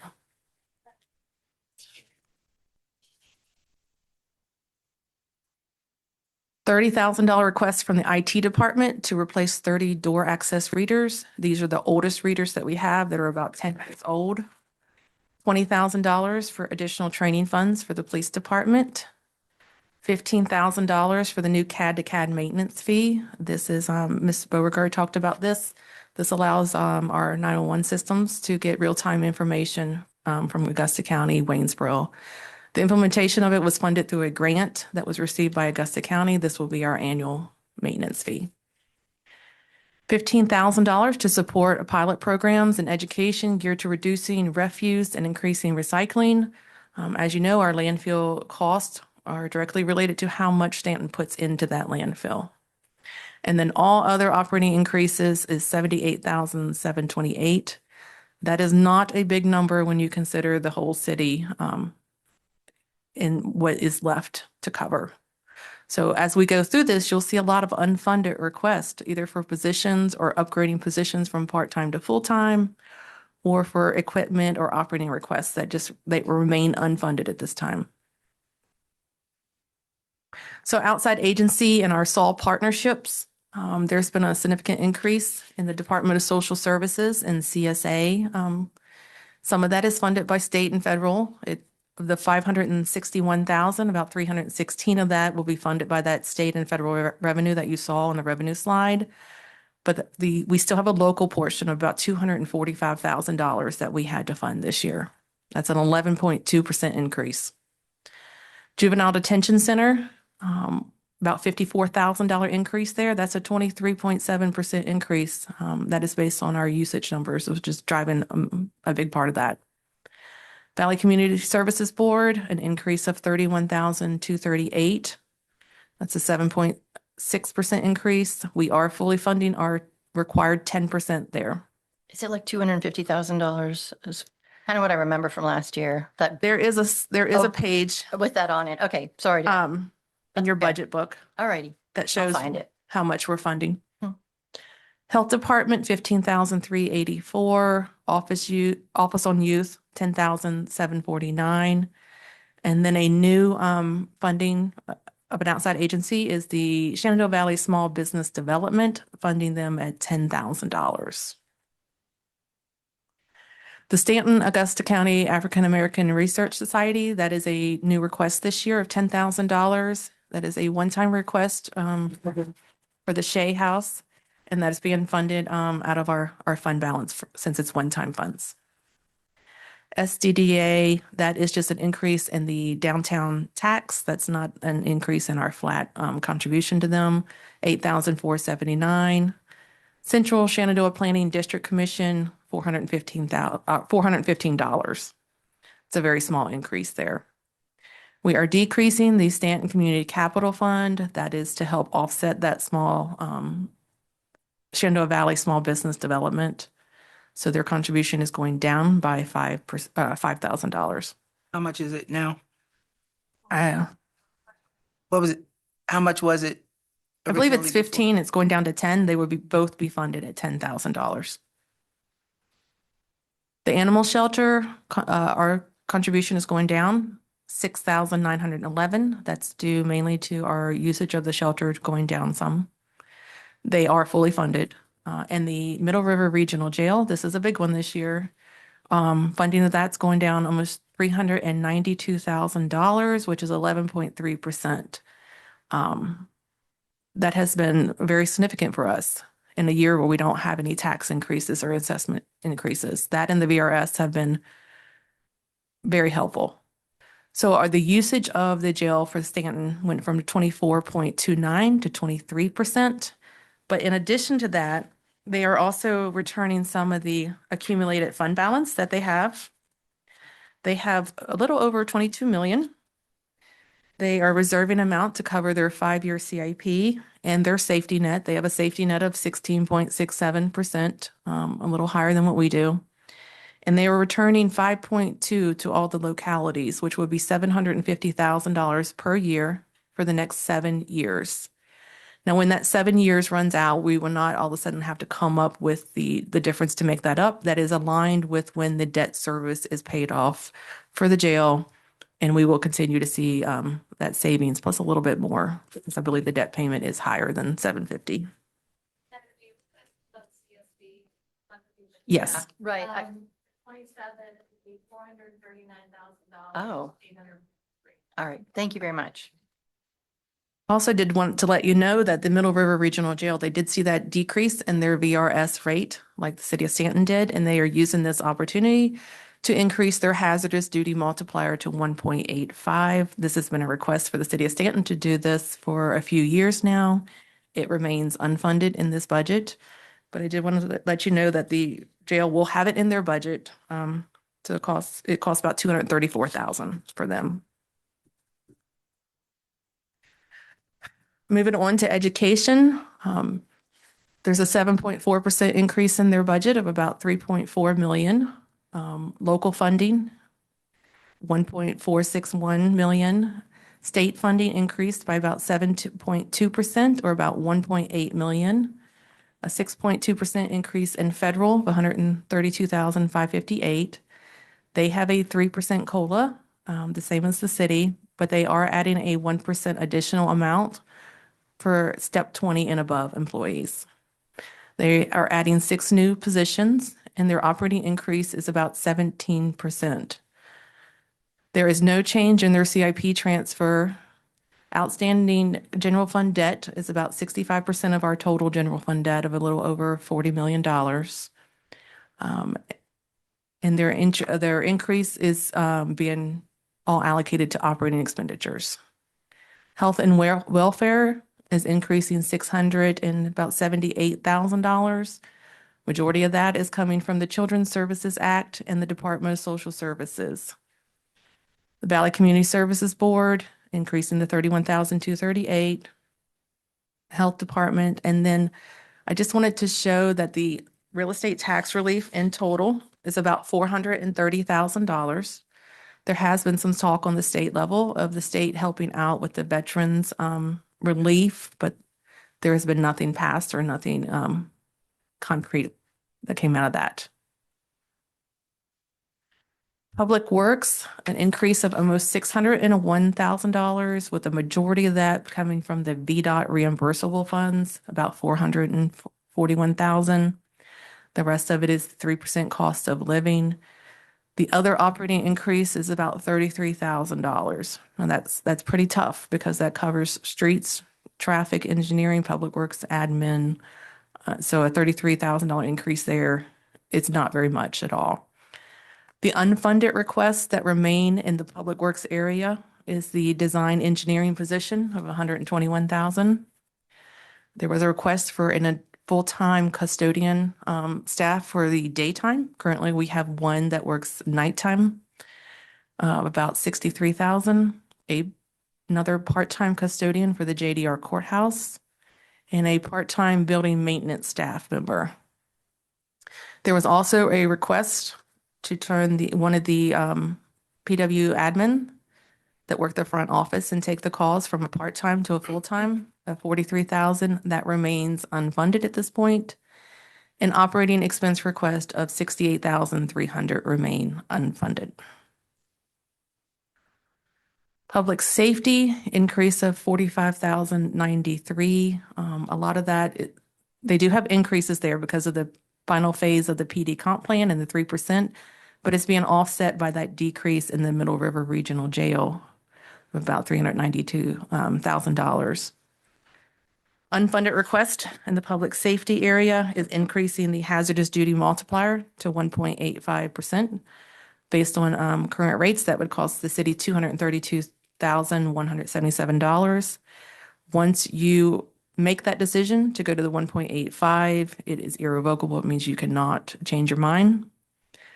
There has been a request for 3 additional staff members for the fire department of about $228,000. That remains unfunded at this time. 3 replacement vehicles for the police department of about $234,000. That remains unfunded. Fire department compensation improvements of about $60,000 are unfunded, and operating request of $17,520 are unfunded. Ms. Moyer, sorry, yeah, go ahead. Do you want to take court questions now or wait Yeah, till? we can take questions now. So as you said, continue to be unfunded. Was these also unfunded last year also? The hazardous duty multiplier was the 3 additional staff members for the fire department. The compensation improvements for fire, that is a new request. And I don't believe we had replacement vehicles in the budget request for last year. I have a question too. What are the conditions for applying the hazardous duty multiplier? When would that be? Meaning, well, once we decide that we want to go to the 1.58, we get a higher VRS rate that would result in 232,000 more for the general fund. And it's a higher benefit for the retirement plan for the fire, police. In the police department, I think it's active, like the active duty only. Is the 1.8 increase in hazardous duty or hazardous I believe it's multiplier? sworn officers. All yeah. sworn personnel. Yeah. And while we're on that topic, the phase 2 for the salary increase for the whole police department, would that be the final phase as well? Yes. Ms. Moyers, when you say that, I guess no, there's no going back. If a council were to vote on the 1.85% increase for the hazardous duty multiplier for, it sounds like all the safety agencies. Mhm. Does that mean that a future council would not have the ability to? As far as I understand it, once you agree to the Yeah. higher multiplier, that is it. Okay. They could never make it lower. No. Okay, just And wondering. if I remember correctly, Harrisonburg and Rockingham have had this for a while. Augusta County and Waynesboro, they do not have it, but they're getting pressured. The jail is being recommended in their FY27 budget. And that's 232,000, 232,177. Yes, it will vary as your wages increase or you add positions because it is a percent based on your employee wages. But that's for police and fire. Yes. Which would be more of a priority, increased staff or the multiplier? I hate to say that, but no. Jason's smiling in the back. He's I mean, like, yeah. don't ask me that. Went That's not a through- good question. Yeah, All but, righty. I mean, Not a this good is- question. They would say about the multiplier is recruiting. Yeah. Given that Harrisburg, Rockingham does it, Waynesboro and Augusta County ever went through it, certainly you'd Yeah. benefit from having that place as a recruitment tool, sort of thing. Mhm. Yeah. Exactly. Right. Right. Thank you, Chief.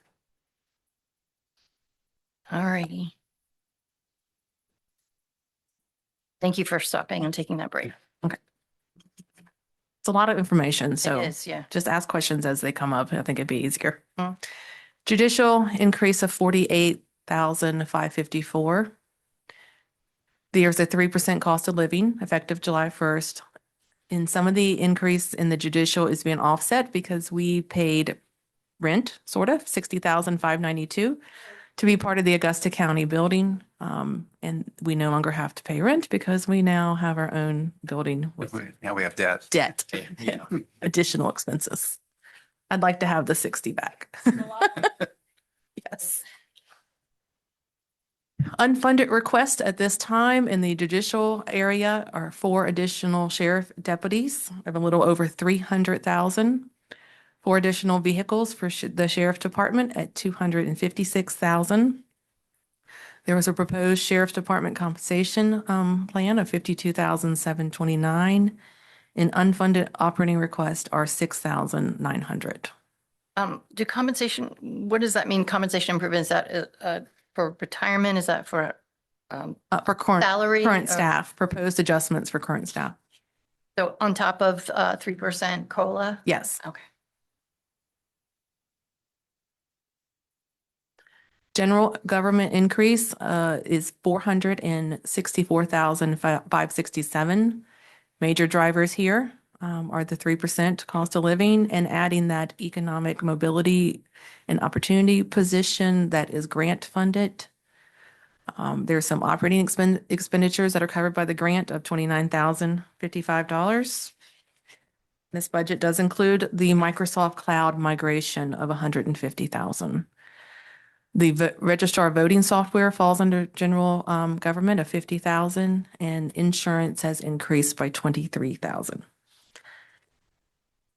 Unfunded request in the general fund area, the registrar requested to move her 2 part-time positions into 1 full-time. That would cost the city a little over $40,000. That remains unfunded. Contractual agreements of $145,000 that relates to the new radio project. We have 1 year of maintenance included in the radio project, and we and 1 year from go live, we will need to be able to pay this. Go live is scheduled for, I think, in June. So we don't think a majority of this will hit in FY27, and that's why it is unfunded in this budget. There was a request by the assessor's office to replace their vehicle for $30,000. That remains unfunded. An operating request in the general government area of $45,311 remain unfunded. Community development increase is a little over $140,000. Major drivers are the 3% cost of living, increasing the enterprise zone incentives by $30,000, and the mowing at the Staunton crossing of $44,000. Unfunded request in this area, small area planning of $50,000. Request from Rodney Rhodes remains unfunded. Maintenance of facilities, that's the other half of the $88,000, remains unfunded. And then there are operating expense requests of $60,266 remain unfunded. Recreation, parks, and library increase of $77,480. Major drivers are the 3% cost of living increase and the additional part-time wages of $12,292 to extend the pool season. Unfunded requests here are the library furniture and public computer equipment replacements of $32,170. Parks and rec equipment totaling $415,700. An operating expense request of $49,015. There is an unfunded sheet in your budget book that lists all this in Excuse me, Ms. detail. Moyers, I'm sorry to interrupt. I was just looking at the unfunded replacement computers in the library. Are the computers there non-functional or just there? They're functional, old, they're- but they're about 5 years old, so they're nearing their replacement life. Transfer the CIP, it remains at $1,518,818. That's made up of 4 different CIP reserves. The 3 that were set up, I believe, in FY24, maybe $287,261 each for the Uniontown Neighborhood Improvement Reserve, West End Revitalization Reserve, Library Improvements Reserve, and then the one that was set up last year, 2 cents on the 2025 real estate is the value of that at $657,030 for infrastructure repairs and improvements. So we included a few slides on the bathroom project because there is a petition that was going around for the Montgomery Hall Park bathrooms, and so we wanted to address that. We are very close to going to bid with this project, hopefully by the end of April. In Montgomery Hall Park, we will be remodeling the bathroom that is off the parking lot near the admin building and the one in the back. At the pool house, the 2 bathrooms will be remodeled, and there will be an all-season bathroom added kind of to the back of the pool house that will be able to be used all year, that will serve that shelter. The two that are being remodeled near the parking lot and in the back, they will be all season as well. That heated or Yes. just, okay, yeah. At the back, number one and number two. Mhm. Two is up top of it. Up top. That's the one. Okay. Gypsy Hill Park, there, we will be remodeling the bathroom near the Kiwanis concession stand. In the north end of the park, the bathroom will be actually, we will build a new facility down closer to the shelter that will be ADA accessible and all year bathroom. And then in the project, there will be a bid alternate, which is the remodel of the bathroom in the pump house. The only reason it's being added as a bid alternate is due to funding constraints, because as you remember, when we went out to bid with the Gypsy Hill Park bathroom projects a few years ago, they came in way over budget and we kind of put it on a shelf for a little bit. This is combining all of this work into one big project to hopefully achieve a better economies of scale. So what's next with the park bathroom project? The plans are ready. They're under review with procurement. We hope to be out to bid by late April with anticipating starting construction in like the summer, fall. The CIP funding available is $2,150,000.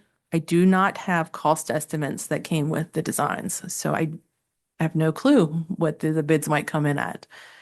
And then, as I said, the pump house is going to be an alternate on that bid in case we have to make some tough decisions.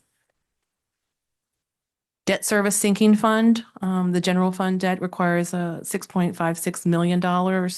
5.68 of that is a transfer from the general fund. The other 900,000 is from the fund balance reserves. This is a plan that was put in place a few years ago when we took out the JNDR courthouse debt. When we use up those fund balances is about the time when the crossing debt will be paid off. And so we will be able to maintain that same general fund transfer without using the fund balance reserves. We have three ratios that we are to meet according to the debt policy. Net direct debt as a percent of taxable assessed value. Our limit is 4, and we're at a 1.84. Debt service as a percent of total government expenditures, 8.66. The limit there is 15. The 10-year payout ratio, we have not met this ratio since we took out the debt on the high school, but we are finally meeting it in FY27. We'll be at a 50.6 with a minimum required of 50. So all these ratios tell us that we do have the capacity to issue debt. It's the affordability that we struggle with, being able to make that annual debt service payment. Yeah, Ms. Moyers, you said back when you were talking about the 5-point-some odd million that was going to debt service, and that I wondered where there wasn't enough money in the debt sinking fund. And so I'm imagining money must be taken from another fund to. So there is a fund balance in the debt service sinking fund, and we've been pulling from that ever since we took out the JDR courthouse debt. Okay. As we will run out of that about the same year our crossing debt is paid off. And so we will not have to increase our general fund transfer. We'll have enough savings to get to that point. Thank you. So utility overview, I did a more thorough overview 2 weeks ago at the March 12th City Council meeting. As you know, aging infrastructure and competitive labor markets are big problems for the utility funds. The recent community survey showed that a decrease of 9% in the public's perception of the overall quality in our utility infrastructure and a rise of 9% in residents wanting it prioritized. Fund balance and current utility rates are not sufficient enough to cover our 5-year capital needs. That's why you're going to see rate increases in this FY27 budget. The city does have an RFP that has been advertised to do a utility rate study. It is recommended best practice to do one every 3 to 5 years. There's no record of the city of Staunton doing one that we have been able to find for the water, sewer, and environmental funds. So water fund, 5-year capital plan is a little over $22 million. As I said, current fund balance and rates will not cover that 22 million. There are also 2 equipment operator positions that were frozen in FY '23 to do a $3 an hour increase to help with trying to get positions filled. Even with that $3 hour increase in the COLAs, I think our starting wage for the equipment operators are only $17 an hour. So it's really hard to compete with the private industry. So we are proposing to increase the water usage fee from $4.06 to $4.28 per 100 cubic feet. That's about 748 gallons. That will allow us to unfreeze those 2 operator positions and provides about $208,000 in additional revenue.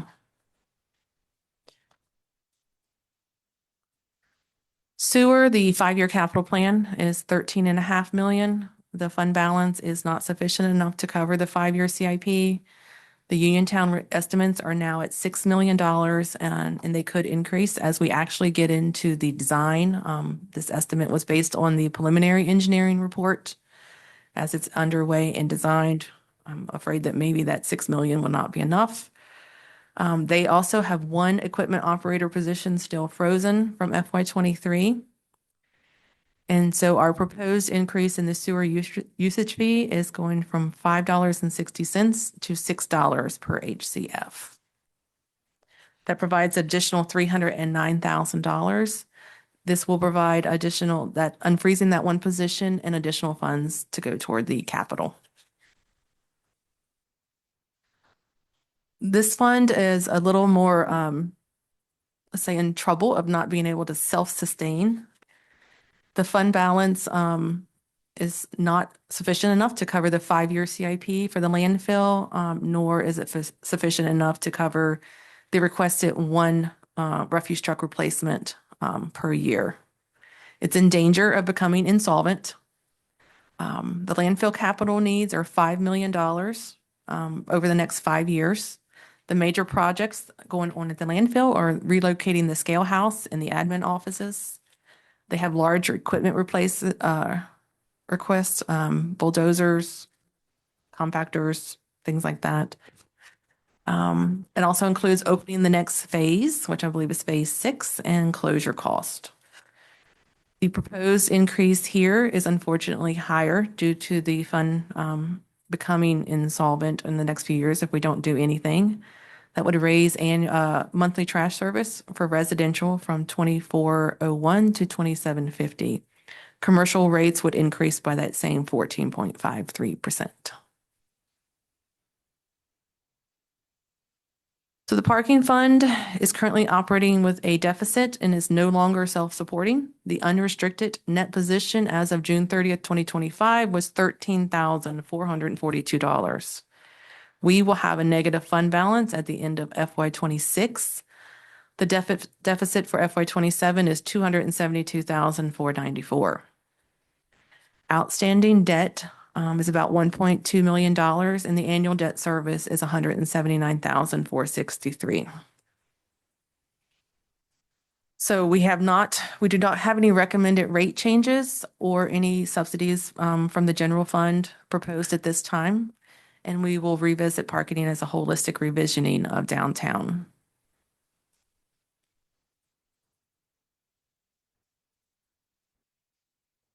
Budget balancing. There are about $395,000 of operating expenditures across the general fund departments where we had to fund by reducing other lines to realign the actual spending to the budget. The FY '27 CIP is to be funded with FY '26 projected carryover is about $3.5 million. If we do not have that carryover, then we'll have to make some decisions of what gets funded and what gets removed. Many of the new department requests remain unfunded. I went through the list as we went through the areas. $1.2 million of that is in new or upgraded positions or enhanced benefits, and 1.5 in operation or equipment expenditures. There was 95,000 in new outside agency requests that remained out unfunded. As a reminder, we do have the 300,000 built into our budget of the vacancy savings and about $900,000 of debt service that is covered from the annual debt service fund balance. Ms. Moyers, can you just explain your reasoning behind the vacancy savings? Is that just a cushion? Because we have Or- several departments that we know that police department, streets, there are several others that just, they have open positions throughout the year. Mhm. Or sometimes when somebody leaves, it takes a while to fill that position.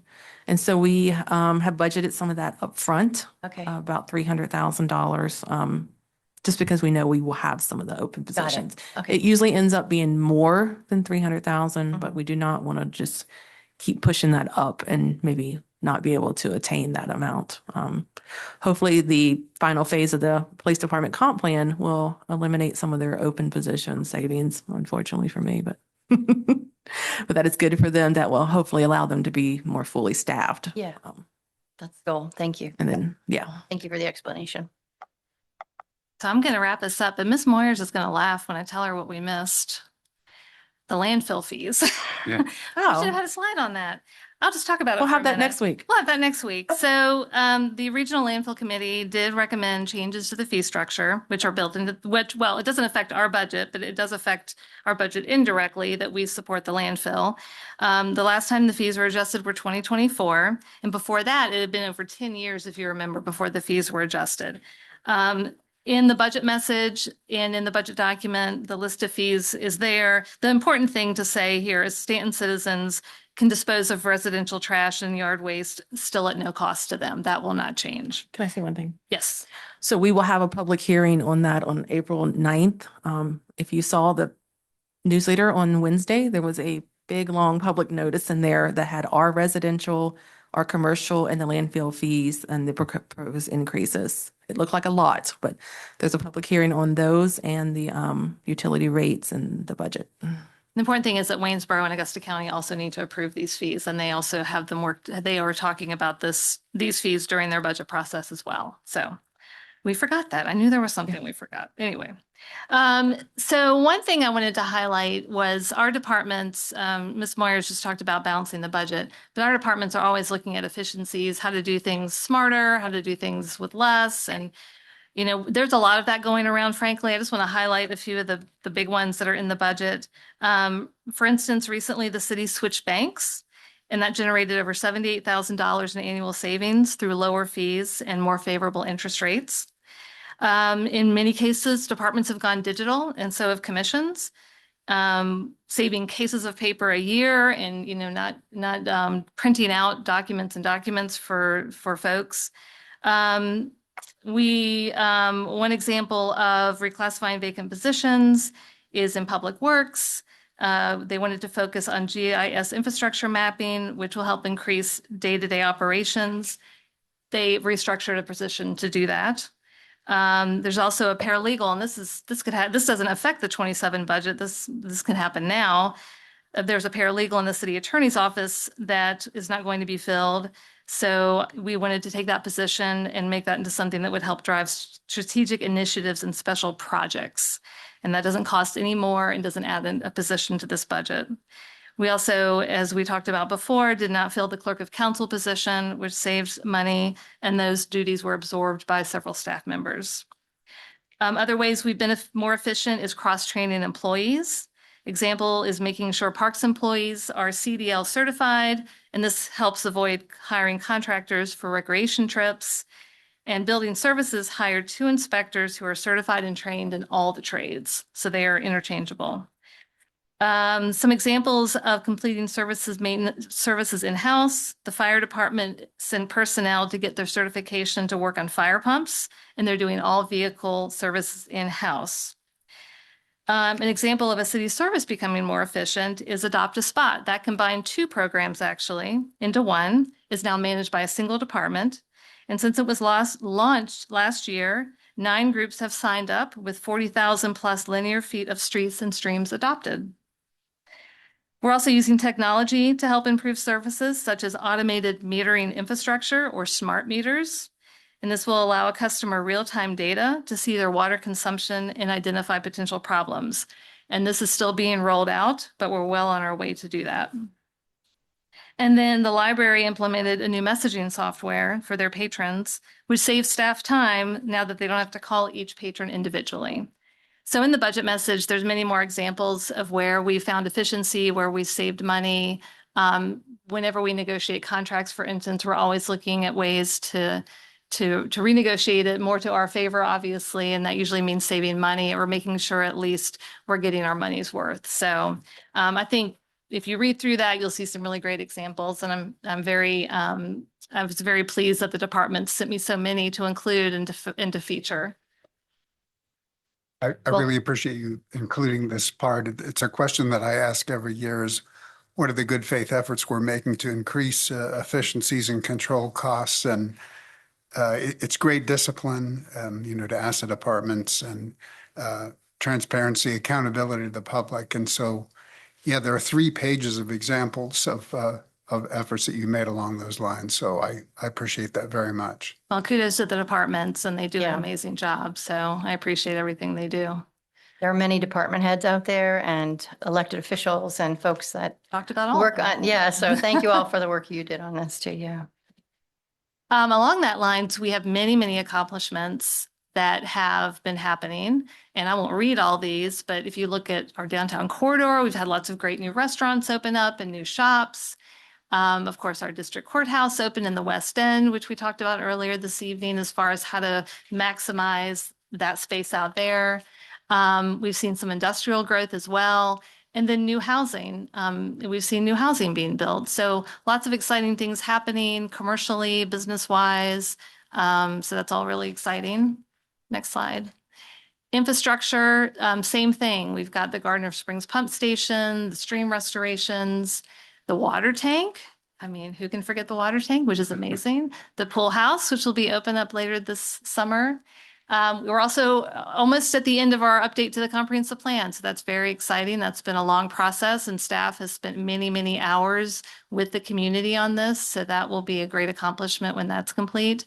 And then we're in the 7th year as a HUD entitlement community, which is a huge achievement. And Ms. Joyce, who is our coordinator, does an incredible job at making sure that that program is run really well and the funds go to the right places. And then this, of course, our water tank, we had to feature that. And these are just some of the quotes that we received that tourism gave to us. We're not perfect, but we're pretty darn close. All right. And of course, I have to thank the finance department. The GFOA Distinguished Budget Award and the Certificate of Achievement are big deals. When I was a budget director, it was a really big deal to get this budget award. So I can't say enough for our finance staff and Ms. Moyers with her leadership of that staff. So congratulations to them. What this tells you is that your finance department and your processes are the top, that they don't give everybody these awards. So you know that they're doing things well, they're doing things right, and that you have processes that you can rely on and financial policies that are strong. Thank you, Ms. Moyers. Yes, Well thank done. you. Well done. Yes. And to your staff as well. Okay, finally, last slide. We have a whole series of work sessions coming up. We have one next week at 5 o'clock, which will be in this room. We have one at our next council meeting, which will start with the school board, and then we'll move into a city-only work session. The one on the 16th is the same night as the planning commission. We've kind of held this as tentative. It starts kind of late at 7. So we always kind of see if we need this work session. And then we can have a wrap-up work session on the 23rd, just to get some final details ironed out if we need to do that, which is the same night that the budget is expected to be adopted. As Ms. Moyers mentioned, there will be public hearings at the next meeting for the overall budget, and then for all the rate increases as well, including the landfill fees and the cigarette tax. That is our final slide. We're happy to answer any questions. Or you can save questions for next time or email us questions this next week and we'll work on those. The main focus of the next work session will be the capital budget and the general funds. So again, if you have questions now, we'll take them, or if you want to email them, that's Sure. fine too. You guys want to just wait a second, What? look at your notes and. One thing that I just wanted to say, when we were going over this budget, when you brought up the fee increases, that in comparison to communities surrounding us, and even Augusta County pays more, substantially more for water and for other utilities than we currently are paying now. So even with the increase, we're still paying less than other towns and counties in our area. So a small increase, we're still less than other areas around us. Yes, if you look at those, about 10,000 connections or so. Yes. Ms. Moyers, Mhm. the last time I spoke with you, I asked you about what an increase would look like for an average household if for fees to, I'm not sure how much with the numbers that you gave, what that might look like for a household, like myself. What would my sewer and water possibly, Then the budget message. Put that in there, Yes, didn't we? it is. was it in here? I think we're checking. I think we put it in the message, and we can Okay, certainly good. kind of create a chart. I'm for trying to next find time. it, but it was Yeah. really going It's fast. in So I that was trying 19 to, pages. I wasn't Yeah, sure it if was wasn't a on, you didn't miss percentage. it. It wasn't on a slide. You didn't miss Okay. it. Yeah. $14. Was it a percentage? Was it an actual Well, it's going to number? vary based on usage. And I Okay, think in the right. budget message, we had what a minimum bill would be Okay, affected, and then what we call an average bill, which is about Yeah. 12 HCF. It's about 9,000 gallons for a bi-monthly bill cycle. normal is 9,000 gallons. Yeah. Wow. So for the water, the minimum bill would increase by $1.10, and the average bill would increase by $2.64, and that's a 2-month bill. Oh, For the $1.30 a sewer, month. Mhm. it would be, the minimum bill would increase by $2, and the average bill would increase by $4.80. And then on environmental, that is a flat fee, so it would be the $3.50 roughly per month. And this is on our, okay, per month. Mhm. And that's on our bi-monthly bill. Yes, it would be $6.98 for the bi-monthly bill. So, just gonna- One thing, go ahead. one thing I noticed is that we seem to be getting closer to truly budgeting for capital needs instead of just relying on the carryover. You said you were budgeting a little more conservatively this year, a little bit closer to actual need. I think that the public appreciates that. They they know what to expect a little bit better.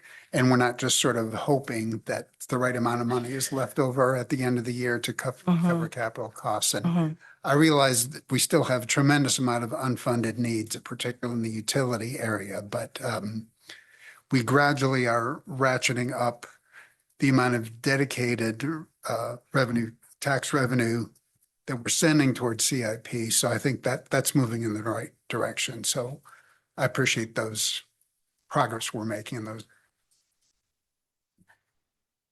My fumbling math found about 1450 every 2 months increase about. Yes. Thank you. Thank you very much. Is the outstanding debt for the parking fund, is that for the rehabs we did to Johnson Street a couple years ago? Yes. Are we getting to the point now where we need to have a discussion? Should we just eliminate the parking fund and? Yes. If we don't come up with a strategy to make it profitable, it will be rolled into the general fund. And we will have to find a way in the general fund to cover the debt service or the employees' wages. And one of our discussion points for a while and what we want to get into about it. Yeah. Yeah.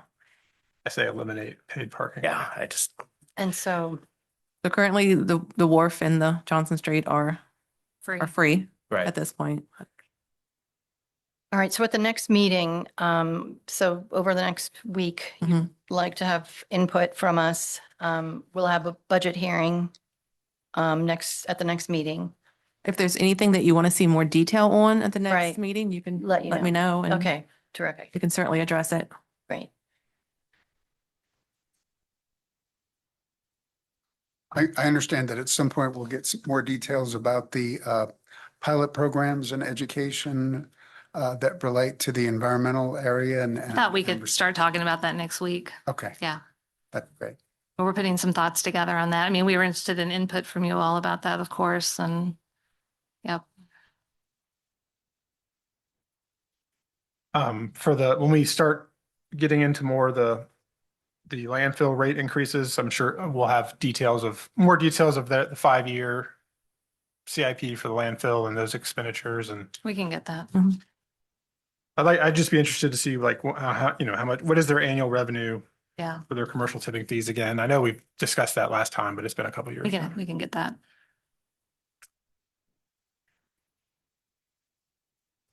So Ms. Moyers also just, the 5-year capital plan for the proprietary funds is $22 million over 5 years For the water fund. for the water fund. Mhm. And I think you said we would get 208,000 in revenue, in Mhm. additional revenue. Is that right? In additional revenue, or is that Additional revenue, yes. additional revenue? It's about a little over $200,000 for every 5% increase Mhm. for the water fund. Would be hard to catch, because I'm trying to remember what there is in the fund currently. Is it 55 million or 50? In the fund balance? In the There's a fund lot to balance. catch up on. Yep. There's about $12 million in water, I okay. believe, and $9 million in sewer. So they did have healthy fund balances. Mhm. But we have some pretty big projects coming up with water, Uniontown and the Richmond Road Mhm. pipe replacement are our 2 big projects. There's a phase 1 and phase 2 of the Richmond Road project. Mhm. Phase 2, the construction is about 10 million. So that is one that we will more than likely have to take debt out on by the time that comes, because I don't see us being able to fund that whole $10 million. Sewer, the biggest project there is Uniontown at $6 million, plus about 800,000 for design, I believe. So that's going to take a big portion of the $9 million, plus we have several other projects that are in the 5-year CIP for those. Yeah, like the And all- looming North River. Yes. And all. So there's about $50 million in unfunded, unscheduled 50 million in Only. unfunded. water projects, with the majority of that being the replacement of the North River pipeline that runs from the Augusta County into the water treatment plant. Thank you, Ms. Moyers. And I do have the presentation you gave us last time, so I can refer back to that. Thank you. Any other questions from counselors?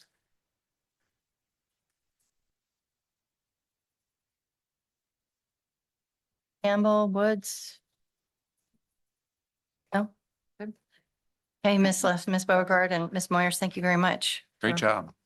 And again, thank you to all the staff who came out late tonight. See you next week. Thank you very much. Thank you all for being here.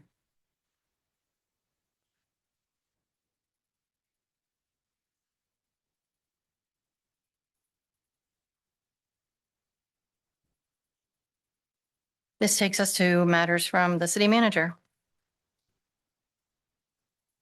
Give me Do a you have any second. matters? Yes, I do. But I need to get them. What's the matter, Miss Beauregard? What is the matter? What is the matter?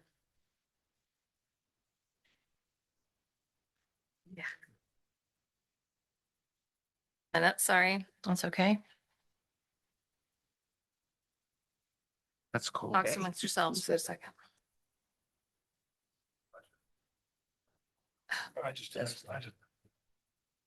Well, I had to like log back in. I always like to say that these presentations are on our website. So if you want to see these, go to the Stanton City website and just in the search bar, type in presentations to council and you'll see it at the top of the list. And you can click it and you'll see all of the slides. And if you go to the department tab at the top and go finance, and you can go budget, and you can find it. Including this whole book right here. Okay. I just have a couple she of can get things to this sleep. evening. One, yes, Mr. Overholter earlier brought up the farmer's market, and that will open on Saturday, April 4th at the JDR Courthouse parking lot in the West End. I think they have like 40 something vendors, so it's going to be a very exciting season. And we're very excited to help them achieve that this for the season. So please come out and support the farmers market in a week from now. Also, heavy trash and bulky brush collection is coming up.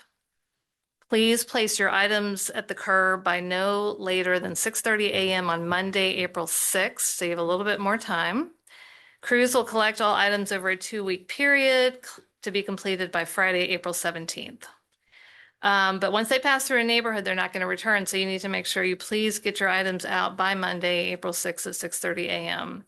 Items not accepted include hazardous waste, such as pesticides, oil-based paint and chemicals, car batteries, electronics, stumps, rocks, and concrete, old vehicles and building materials, and tires. There will be, you can look for the Augusta County Landfill Household Hazardous Waste Day, which is held in the fall if you'd like to dispose of those items then.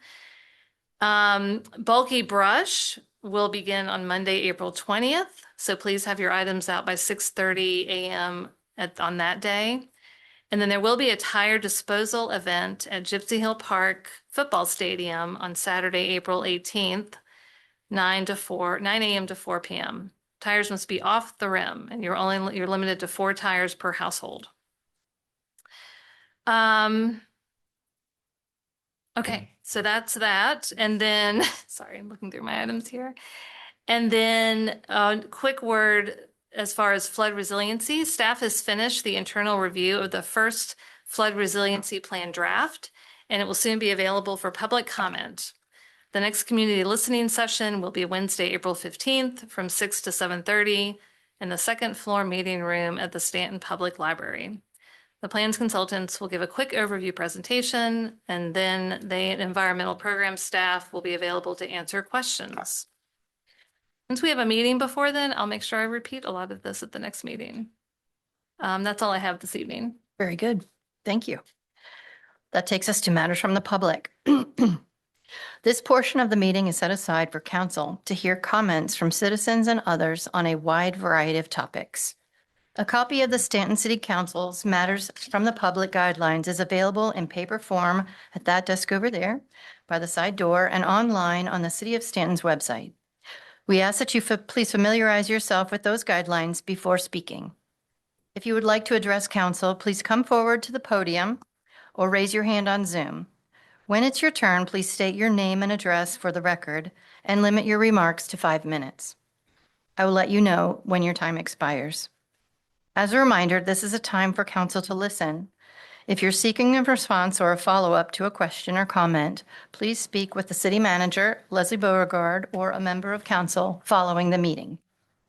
So if you'd like to speak, please approach the podium or raise your hand on Zoom. Mr. Knight, do we have any hands raised? We have no hands raised. Going once. The city council meeting on March 4th is adjourned. 26.